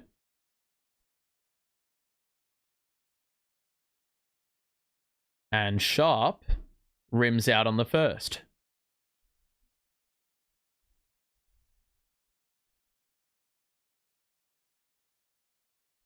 So Sharpe's had a much quieter third quarter. He was bloody unstoppable in the first quarter. I think he had 13 or 15 points after one. Sharpe is short on both. So it comes up as an empty trip for the Blazers. Nets can get into it early. Watford picks up his dribble. Oh my God, brother. These fucking turnovers, mate. Watford has been awful today. He's had more turnovers than points. Fucking shambolic. We get a triple blitz on Shaedon Sharpe. Henderson's going to drive on Martin the Euro and the bucket. Like, you have the opportunity to get it down to a dozen and you're making fucking brain dead turnovers like that. Like, hate it. Johnson? Oh my God. What? That went off them. Give us the ball. Thanks. 16-point game. 3:35 to play in this third quarter. Just go on a late quarter run, for the love of God. It's a shame we've got a bunch of players who are prone to turning the ball over out on the floor right now. Wilson's going to pull the three and miss badly. Henderson's going to go quick with that motor of his. He tripped himself over and it's going to be a foul on the Nets. Of course it is. This bench have been fucking shambolic. In the last two games, man, they have been just pathetic. Like, never seen such a fall off from your starting lineup to your bench. Banton into Henderson. Now in a switch. Bounces it in. Johnson did well to get in front of Walker. Fakes the pass and is fouled going up. Good assertion. More free throws for the Nets with 3:10 to play in the quarter. The Nets just need to get it within single figures.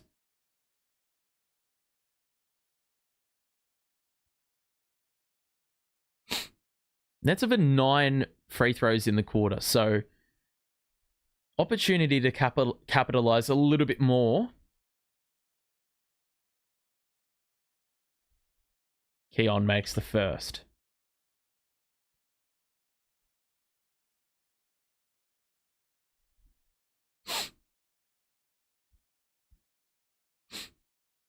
One more trip here. That one's good. Down to 14. Just get a couple stops in a row. I keep saying this, man. Tie a few stops together and complement that with a couple of makes. It's within 10. Just like that. That is a deep 3 by Sharpe. Oh my word. Why would you foul out there? Fucking dumbass 3-point foul. Are you taking the fucking piss? Oh my god. That is just so stupid. That is a cardinal sin. Why would you even reach like that? Like, that isn't even remotely smart at all. Like, oh my god. These are the typical things I'm accustomed to seeing with players like Jalen Wilson, man. It's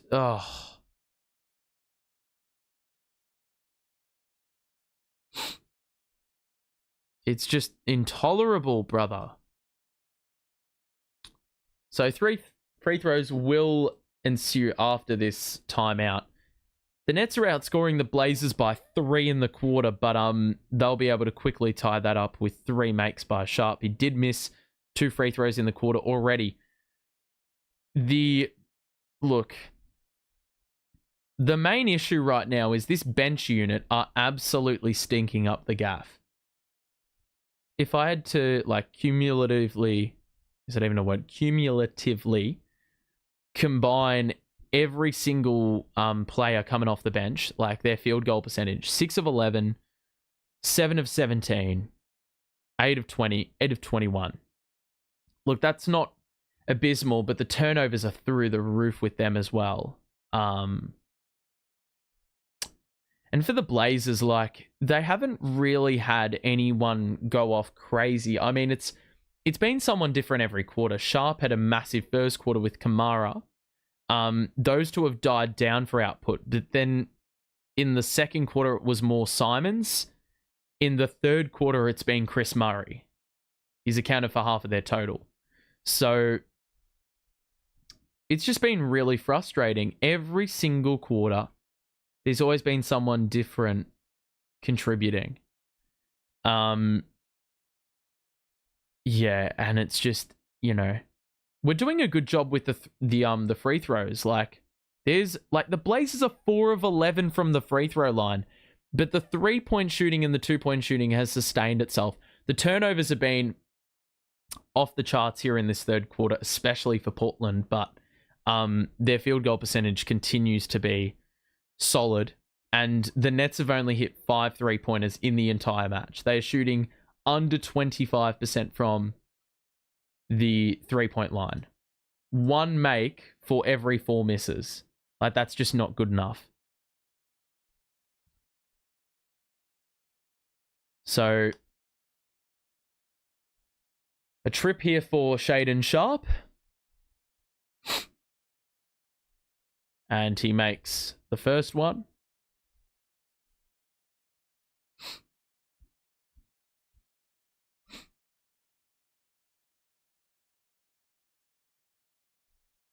Second one. Similar result.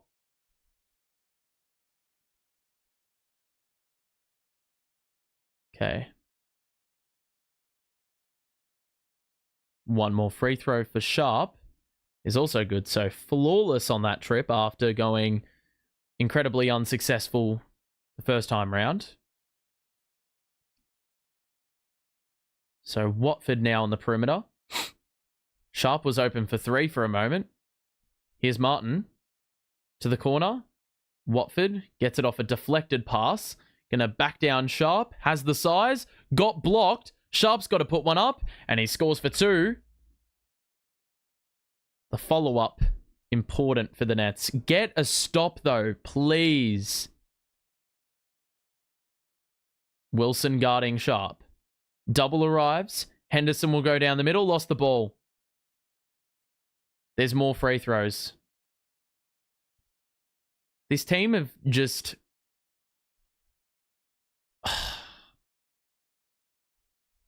the lack of discipline. If they're not making buckets, they're scoring free throws. There's no answer. That was their hallmark for a lot of, like, a very long stretch, 30, 40 games. Our defense through the roof. Last, like, 4 games, last 2 weeks, it's been really bad. The offense has been very, very good for any opponent we've played against. So 2:17 to play in this third quarter. The lead is 17. We haven't even made any form of inroads on the deficit. Watford picks up his dribble, goes right, and converts. Truly crafty deuce right there.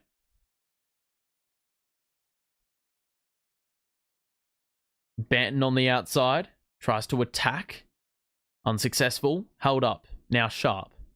In a switch, roller is Walker. The kick out to Henderson. He'll drive. Go at Sharpe. It's good defense, but Scoot just... I mean, he just fought through that contact and was able to bank it in. There's nothing you can do there. That's good defense. Met with better offense. Watford goes at the defender again. Backdoor cut is Wilson. He tries the reverse, and the Nets are chiming in with a bunch of paint points late in this third quarter, but they cannot get a stop for their life. Murray, the 3. It's open. It rattles out. The board by Keon Johnson. Bit of a loose handle. He lost the ball. Able to regain. Euro, layup. Fouled again. Dayron was there for the extra feed, but it'll be Keon Johnson heading back to the line for a couple more attempts, as has been the case a ton in this quarter.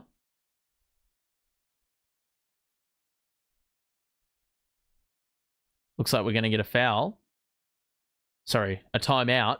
With 1:08 to play, this has to be up there for the longest third quarter I think I've seen all season. Excuse me. Imagine if we had have kept Schroeder, DFS, Shake, Ben, and the coach had tried harder in that losing stretch. I don't think the coach wasn't trying. We'd probably have another 8 to 10 wins and be in about 7th place. Ultimately, that's not what you need when you traded for your picks back.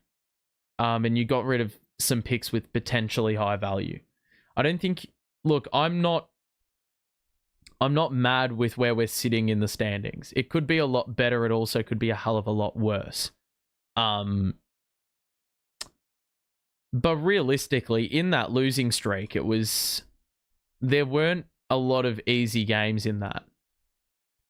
Like, you look at all the teams we lost against, we just didn't have the offensive firepower for a long time. We played Detroit, Denver, Indiana, Philly, Lakers, OKC, New York, Phoenix, Miami, the Kings. Like, none of those teams are really all that easy. Significantly better on paper, for sure. Even if we had won a few there, I don't think we would have beaten Houston or Miami in that little win streak we went on a few weeks ago. More free throws here for Johnson, though. The Nets have been busy offensively in this third quarter. Their best offensive quarter of the game. Defensively, though, Portland have basically replicated what they've done in the first... Well, what they did in the first half. Nets have just got to string a couple buckets together late in the quarter and get that thing within single figures, and they can definitely attack Portland in the fourth quarter. That's off back rim. We get the offensive rebound. It's back to 14. The Nets can reload and go again.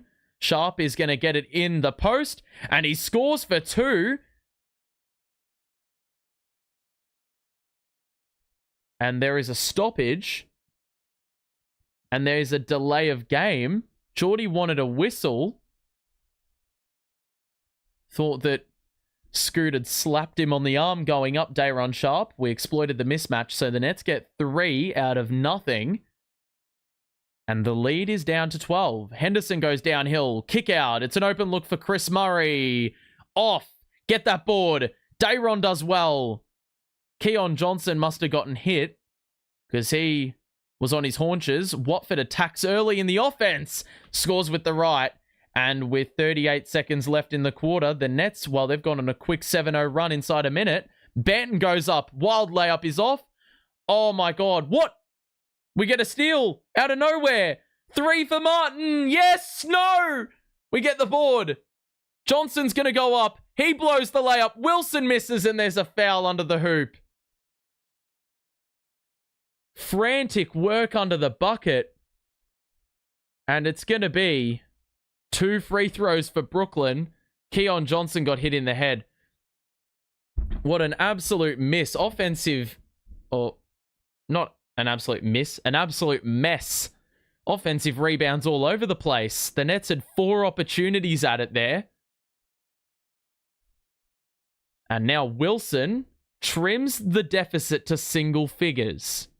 So that's all we needed. A little run. Banton with a very rash decision to go early. I think he was trying to go for the 2-for-1 there with the very wild layup attempt a possession ago, but it meant the Nets could run. They missed the free throw though, which is a bit of a letdown. So 91-82. It's down to a 9-point game. If we can hold the Blazers scoreless on this final possession, it puts us in a good spot.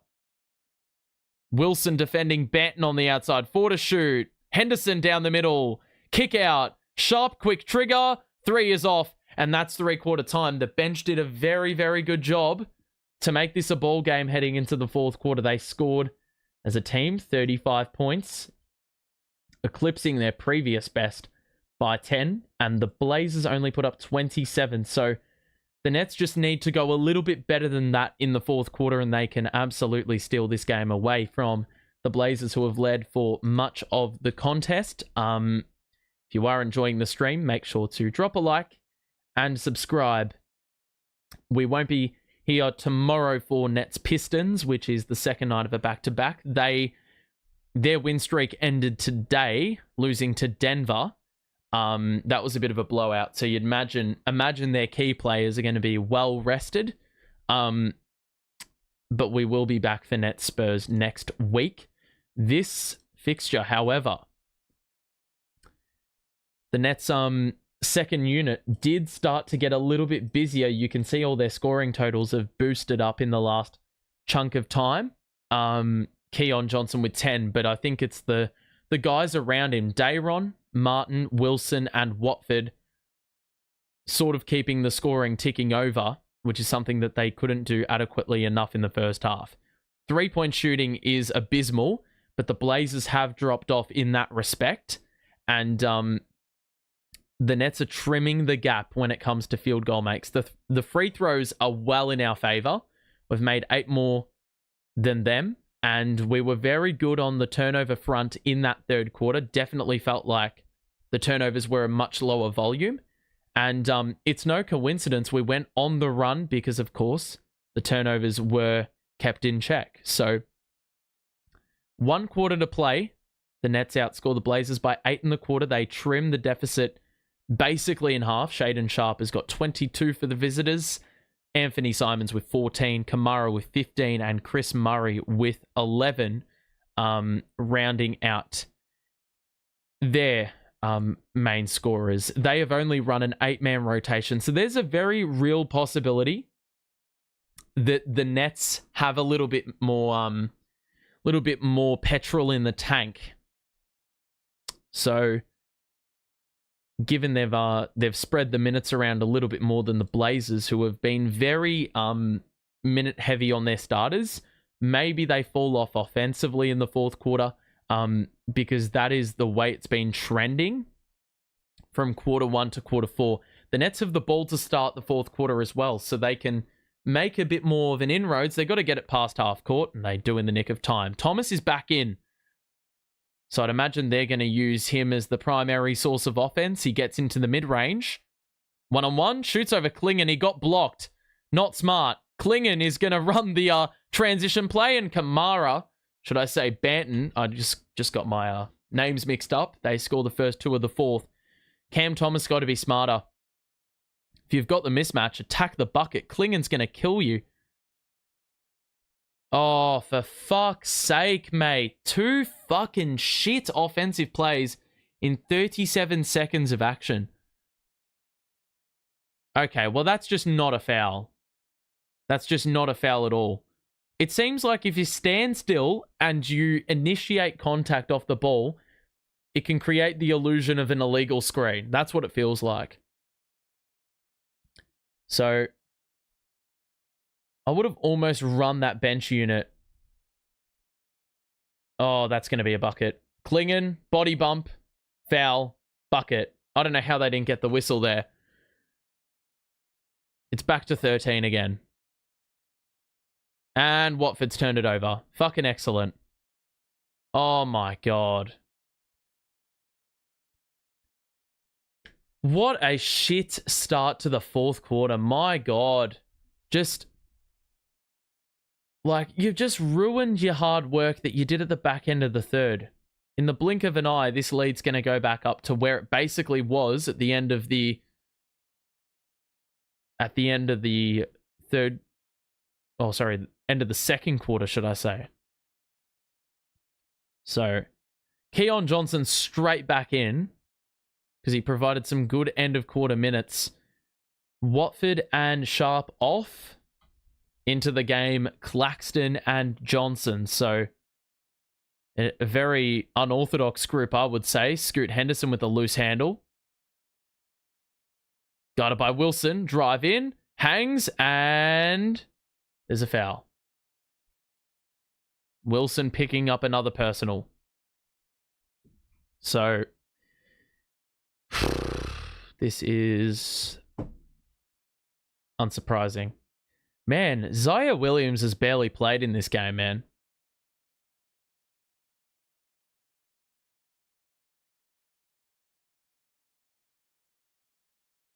So Scoot at the line, well short on free throw number uno.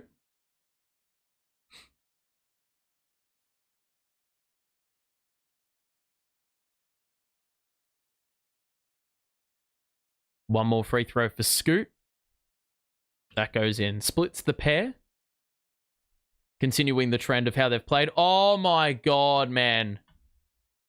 Scoot nearly just pickpocketed Keon Johnson again. That would have been another fucking turnover to start the fourth quarter. We were pretty good with very few turnovers in that third quarter, but we've looked very, very dicey in under 90 seconds of basketball in this fourth quarter. Lead is 14.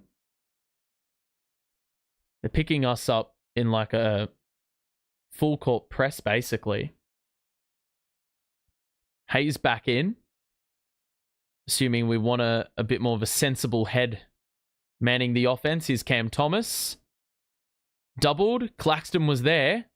We lob it up. And he's able to complete the play. Clax. Good find by CT. Blazers drop into a zone when they employ the blitz. So it takes a bit of patience to work through. We did well in that situation. Good work by CT. Scoot to Simons. Flings it to the corner. Kamara leaves it for Simons. Catch and shoot. Trigger. It's off. We can get the long rebound and push. CT. He's going to pull up for three. Nope. He's going to take it in and blows the reverse. Banton, foul going up again. Why is Wilson reaching? How many fucking times are you going to commit that foul? Oh, that's a missed opportunity there. It was good transition defense by Kamara to force the CT miss. The sooner Wilson fouls out, the better, because he is just absolutely killing us, giving him extra free throws. He's probably accounted for half of their free throw total today with his fouling. Banton at the line is good on the first. Cam Johnson back in, so we're almost fully reverted to our starting 5. The only change, Zaire Williams, that is. He's on the bench and has been for much of the third and fourth quarters. Only 10 minutes logged in the whole game. That's off. Claxton's just allowed an offensive rebound. For fuck's sake, man. 4-point play. All because we couldn't simply box out. And the lead is up to 16 again. Can tell you right now, Sharpe was not allowing that. Thomas gets inside, pulls up for 2. That rims in. It's back to 14, but we've got to be like legit if we're gonna make inroads on this total, because really, we haven't been complete enough as a team. Benton in the corner, jab step, crossover, step back 2. That's a shocking miss, and it's that bad of a miss, it's gone off Claxton. 2 seconds on the clock, 9 minutes to play.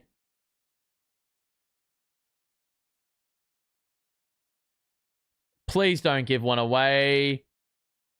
Simon still had it in his hands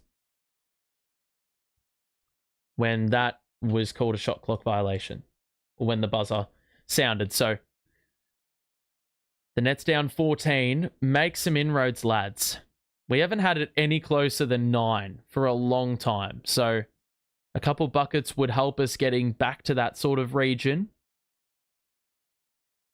CT receives the handoff. Drive in. Try to put one up. That was a tough 2.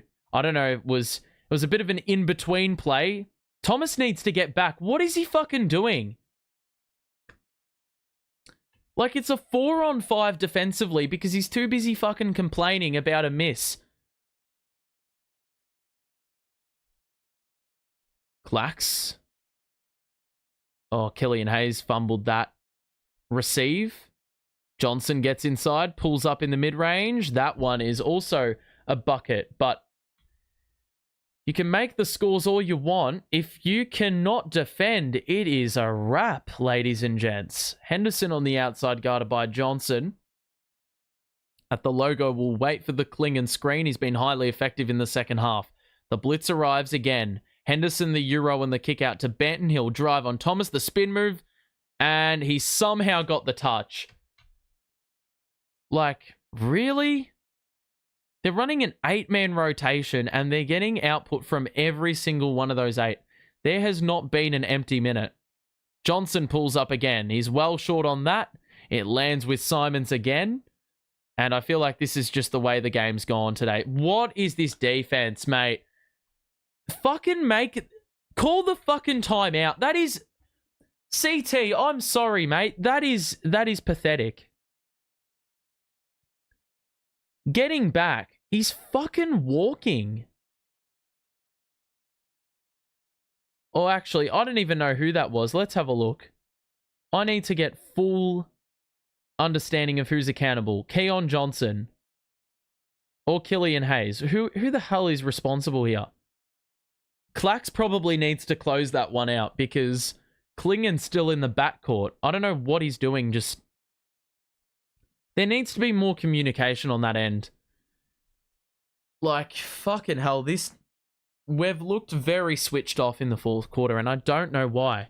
We've brought the starters back in, and it's actually resulted in a very questionable return from them.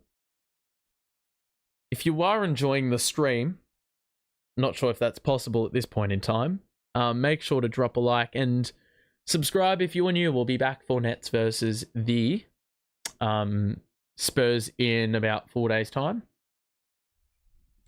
Little bit of a layoff, but we'll be back for that one. Miss the Pistons game tomorrow. We look like we're on the second night of a back-to-back tonight, so I'm not interested in... it's just worked out that way where I won't be watching that game, but I wouldn't have liked to have seen what basketball we're going to produce tomorrow, especially if we play like this. I mean, there's going to definitely be some discussions post-game about what is acceptable, because this is not. Very simply put, it's not acceptable. I mean, we're allowing Delano Banton to cook. Just the most 11th man in the rotation possible. And he's gone and dropped to like 10 in the quarter, maybe. They are cooking us. And they're missing Avdia, Aiton, Jeremy Grant. These are all key staples. They're outscoring a 16-6 in the quarter. Like, they've gotten 18 out of Banton, 15 out of Kamara. Nearly every single player's in double figures, man. Like, that is ridiculous. And they're missing 4 players. They've actually gotten, like, these players that have been sitting on the street, sitting street side on the gutter, and they've gotten 7 of 8 players active in double figures.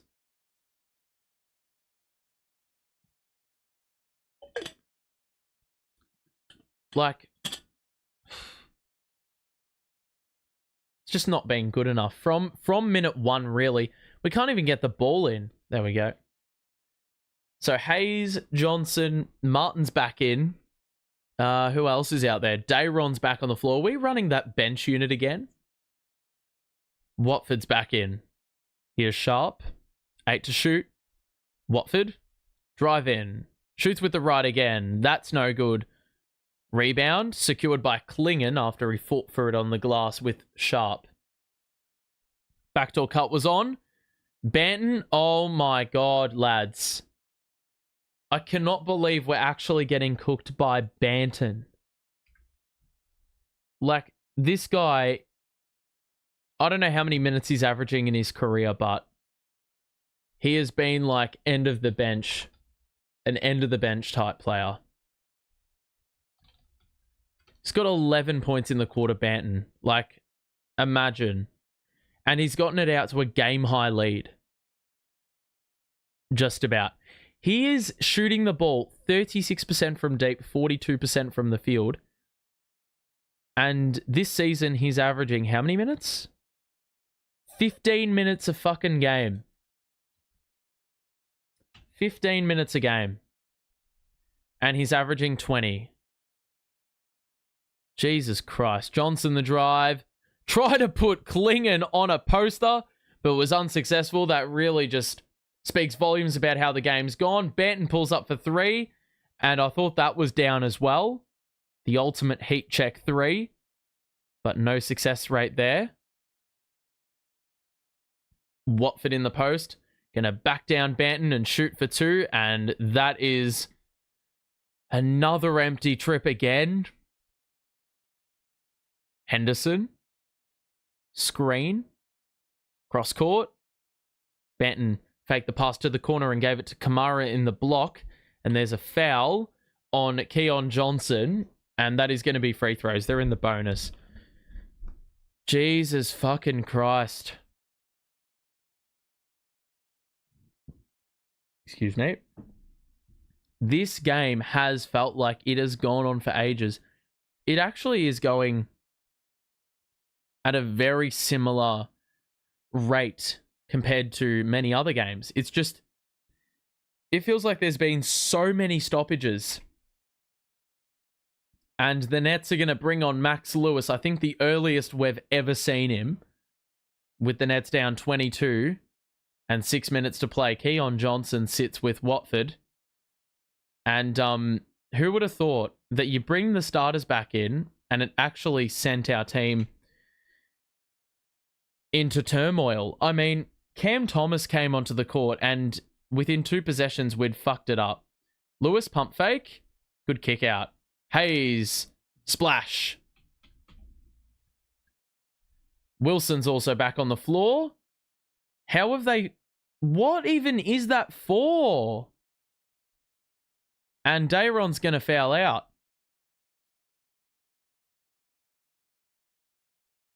Oh my God, they've called a fucking T for this. You fucking kidding me?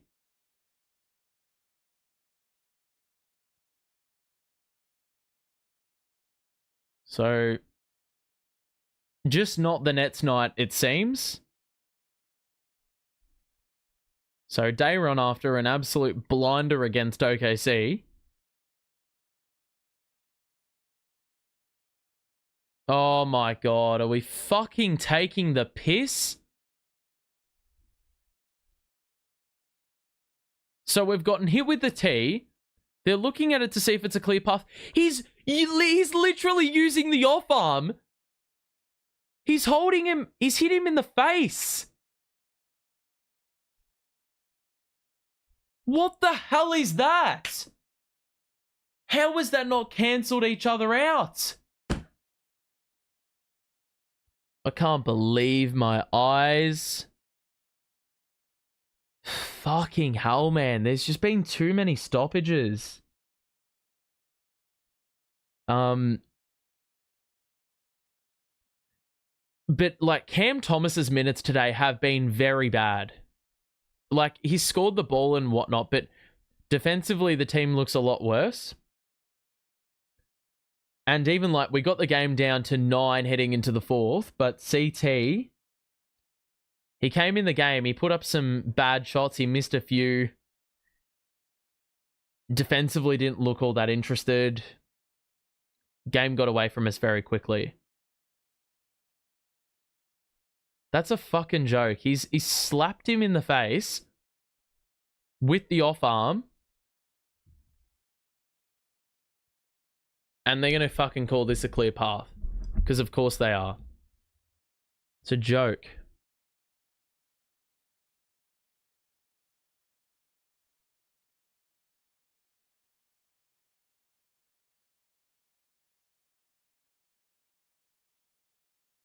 It's a fucking joke. A clear path for that.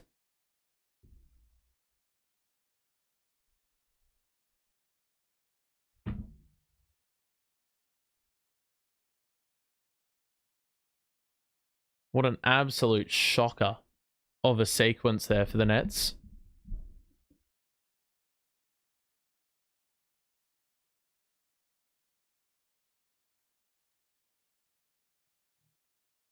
It's fucking ridiculous. Just handing out freebies. So Dayron probably has to be the first player to pick up a technical foul, get fouled out, and also pick up a clear path foul all in one sequence.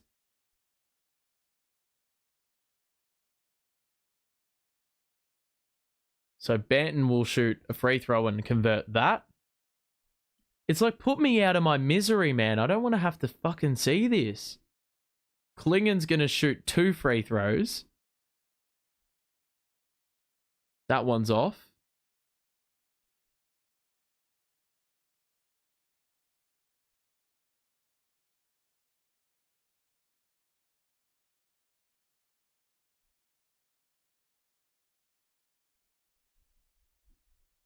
Wow, Klingon missed both.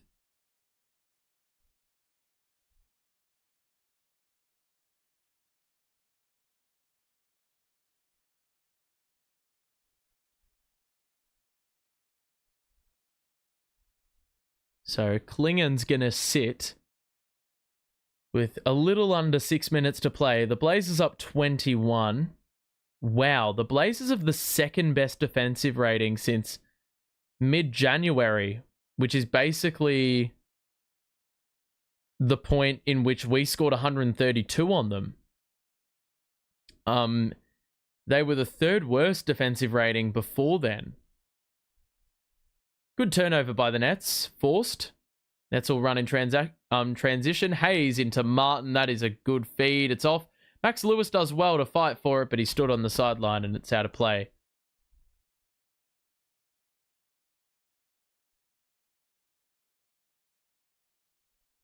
So everything is just going to be consolation at this point. And we've got a game to play tomorrow. That's going to be fucking amazing. Sharpe is going to put a 3 up. Splash. Right on target. Sharpe has got 25 in the game. Beekman the drive in, scoop, and he blew the layup. At this point, like, now it's just a bit of apathy in the final 5 minutes. I don't really care because it's like, if we lose by 30, there was good reason. There's another 3 by Henderson. That's off. Lewis with the board. Good opportunity for him. However, he's just thrown the ball away, and Henderson's going to lob it up, and that was well errant. Banton would have needed to have been 8 feet tall to collect that pass. That 3's off by Lewis. Rebound by the Blazers. I don't know why Kamara's back out there. They're playing that short of a rotation that they have to play Kamara and Sharpe in the final 5 minutes. They wouldn't want to see an injury. Kamara the drive with the left hand. Oh, that's a beautiful delivery. So the Nets have scored 9 points in this fourth quarter. That was a crafty pass. That's off. Wilson's going to get fouled on the offensive rebound. So I reckon they give Killian Hayes the second 10-day, that's for sure. I think they're happy with what he brings, and with D'Lo out and with no timeline for return, I think they'll be happy to, you know, give him, you know, a bit of leash.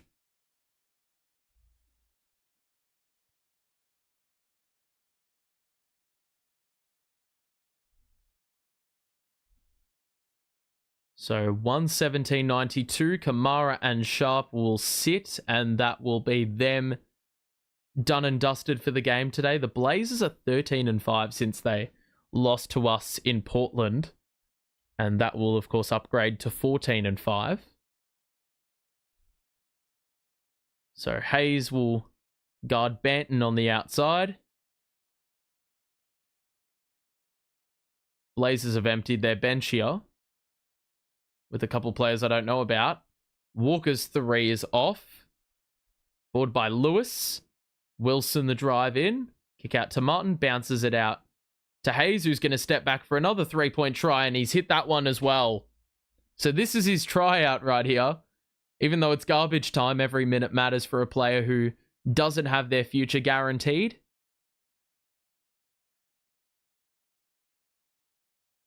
Portland on the outside. To Scoot on the wing. Henderson hangs off one leg. Good conversion. And then he nearly stole the ball.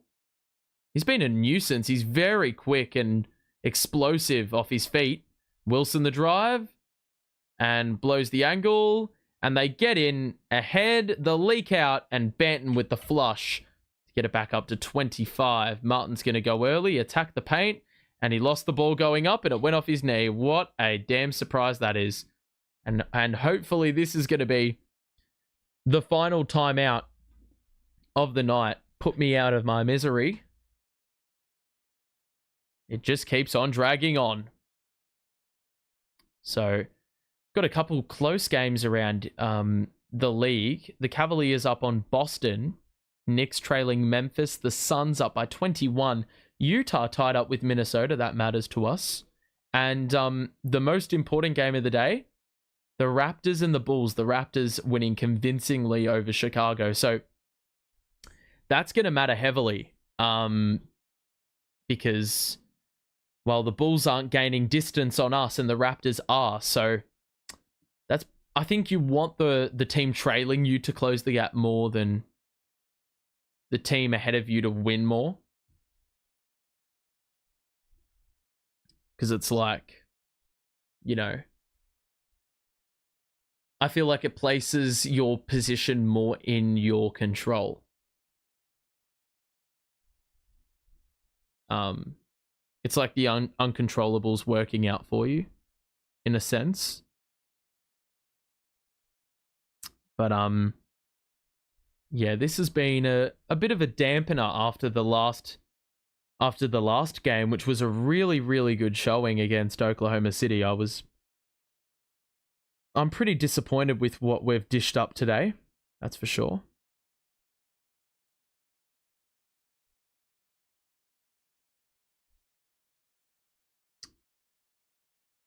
Okay.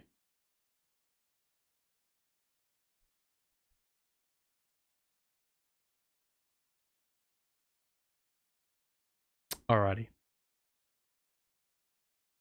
So 2:47 to play. Cam Thomas's return, not an optimal one. Let's just say that. I think to be blunt, yeah, it was like he scored the ball and whatever, but I don't think he really did too much else. Facilitating, did more turning the ball over than doing things productively with the basketball.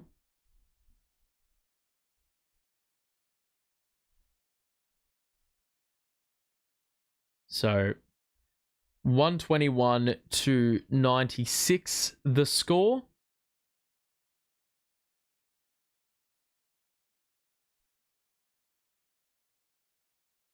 And why did I think Zaire Williams was out there?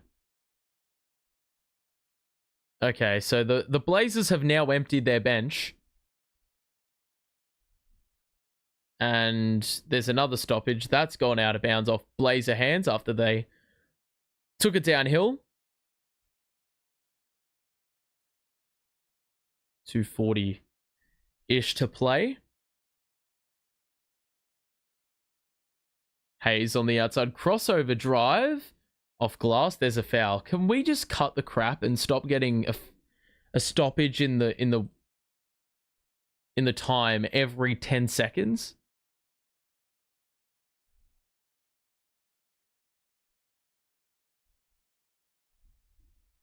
So 2 free throws here for Killian Hayes, who is in junk time beefing up his scoring total just a bit. Just a bit. One more free throw for Hayes. That one's good as well. So 2:34 to play. Lead is 23. It was 9 at 3/4 time, believe it or not, but the Nets hit a wall offensively in the fourth, and the Blazers piled on the pain. Murray, the driving kick. Reith is in the game. That three bounces off the front and out, and the Nets will push to the corner. Martin back to Hayes. I thought he was going to put a three up, but instead he's going to score a little layup to ensure the Nets crack the ton as we breach the final 2 minutes of this fourth quarter. A very sedate end to this game. Sedated end to this game. Murray on the outside 5 to shoot. They don't look in any rush to put a shot up. Banton's going to attack Beekman. Quick trigger 3. That is off.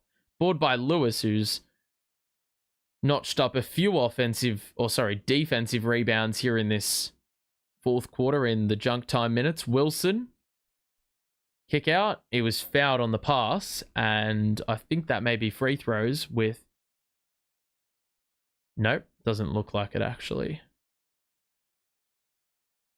1:23 left in the fourth.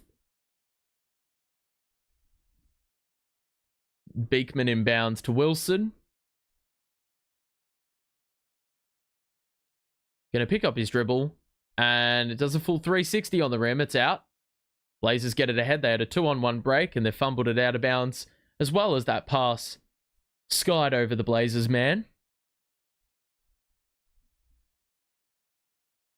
So a 21-point margin. Martin's going to accelerate to the rim and kick it out to Beekman. In rhythm 3, that is off. Board by Martin. Hayes has another open look. Oh my god, how has that 3 not gone down? Very unlucky. The Blazers will take the tempo right out of this game. Inside the final minute now. Knock away by Beekman. No foul. Wilson was fouled. And we are going to get free throws with 41 seconds left to get it within 20, but it's all merely for consolation.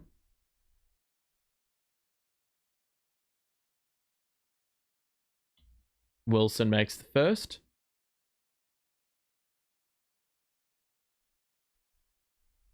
Man, the bench is looking very quiet this game. 2 makes there.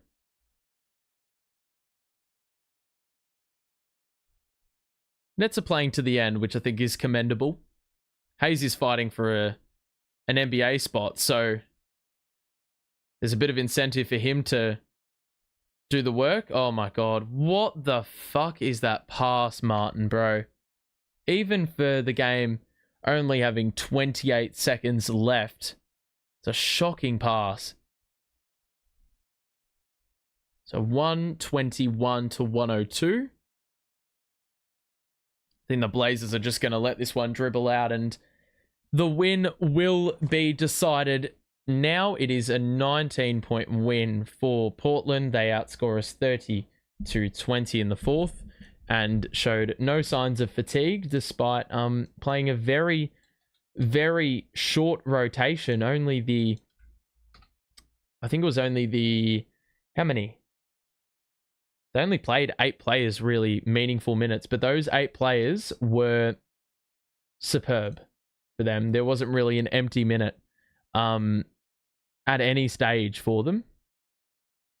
And ultimately, they dominated us in practically every category. You look at their field goal percentage, and it is just through the roof. They had 10 more makes for 6 less shots. They hit 15 threes to our 7. And even though they missed 11 free throws, it ultimately didn't matter. The Nets turned the ball over 21 times. Their field goal percentage was garbage, and they had no one score more than 16 points. Meanwhile, for the Blazers, they had 7 players score in double figures. And the only player to play meaningful minutes and not enter double figures was Jabari Walker, and he played some good minutes for them too. Overall, a great game by Banton, who was 8 of 11. Scoot Henderson with 9 assists and 3 steals, an absolute spark plug for them. And Sharpe was instrumental in the first half with Kamara. Simons great in the second, and Klingon good in the third. Chris Murray the same, and they showed us up big time. And so really, it was just an absolute domination from the word go, basically. The Blazers made their first 10 shots, and that had us destined for an L. Killian Hayes had a pretty good game, 16 points on only 8 shots, but he beefed that scoring up at the end. Claxton with 16, a good third quarter. Cam Thomas on return didn't make a 3 and wasn't very prolific at the free throw line. Turned the ball over more than the amount of assists he had. So I think he'd want to improve in that department. And ultimately, it just wasn't a good enough performance by really any of our players. There were way too many passengers. The bench did a good bit of work, a good body of work in the third quarter, but really moments like that were few and far between. And ultimately we ended... The game ended in an outcome that I would have expected. And I think the result does the performance justice from our end and from the Blazers' end, because I think it was pretty comprehensive. They dominated right the way through. So the final outcome of that game is 121 to 109. Hope you enjoyed the stream. Who will win between the Lakers and the Clippers? I would assume the Lakers win that one. If you did enjoy the stream, make sure to drop a like on the way out and subscribe if you're new, so you're notified as to when I go live next. Thank you for your support as always. I mean, it's not always easy trying to get through these games with a roster constructed the way our roster is constructed. But this is just all a part of the process.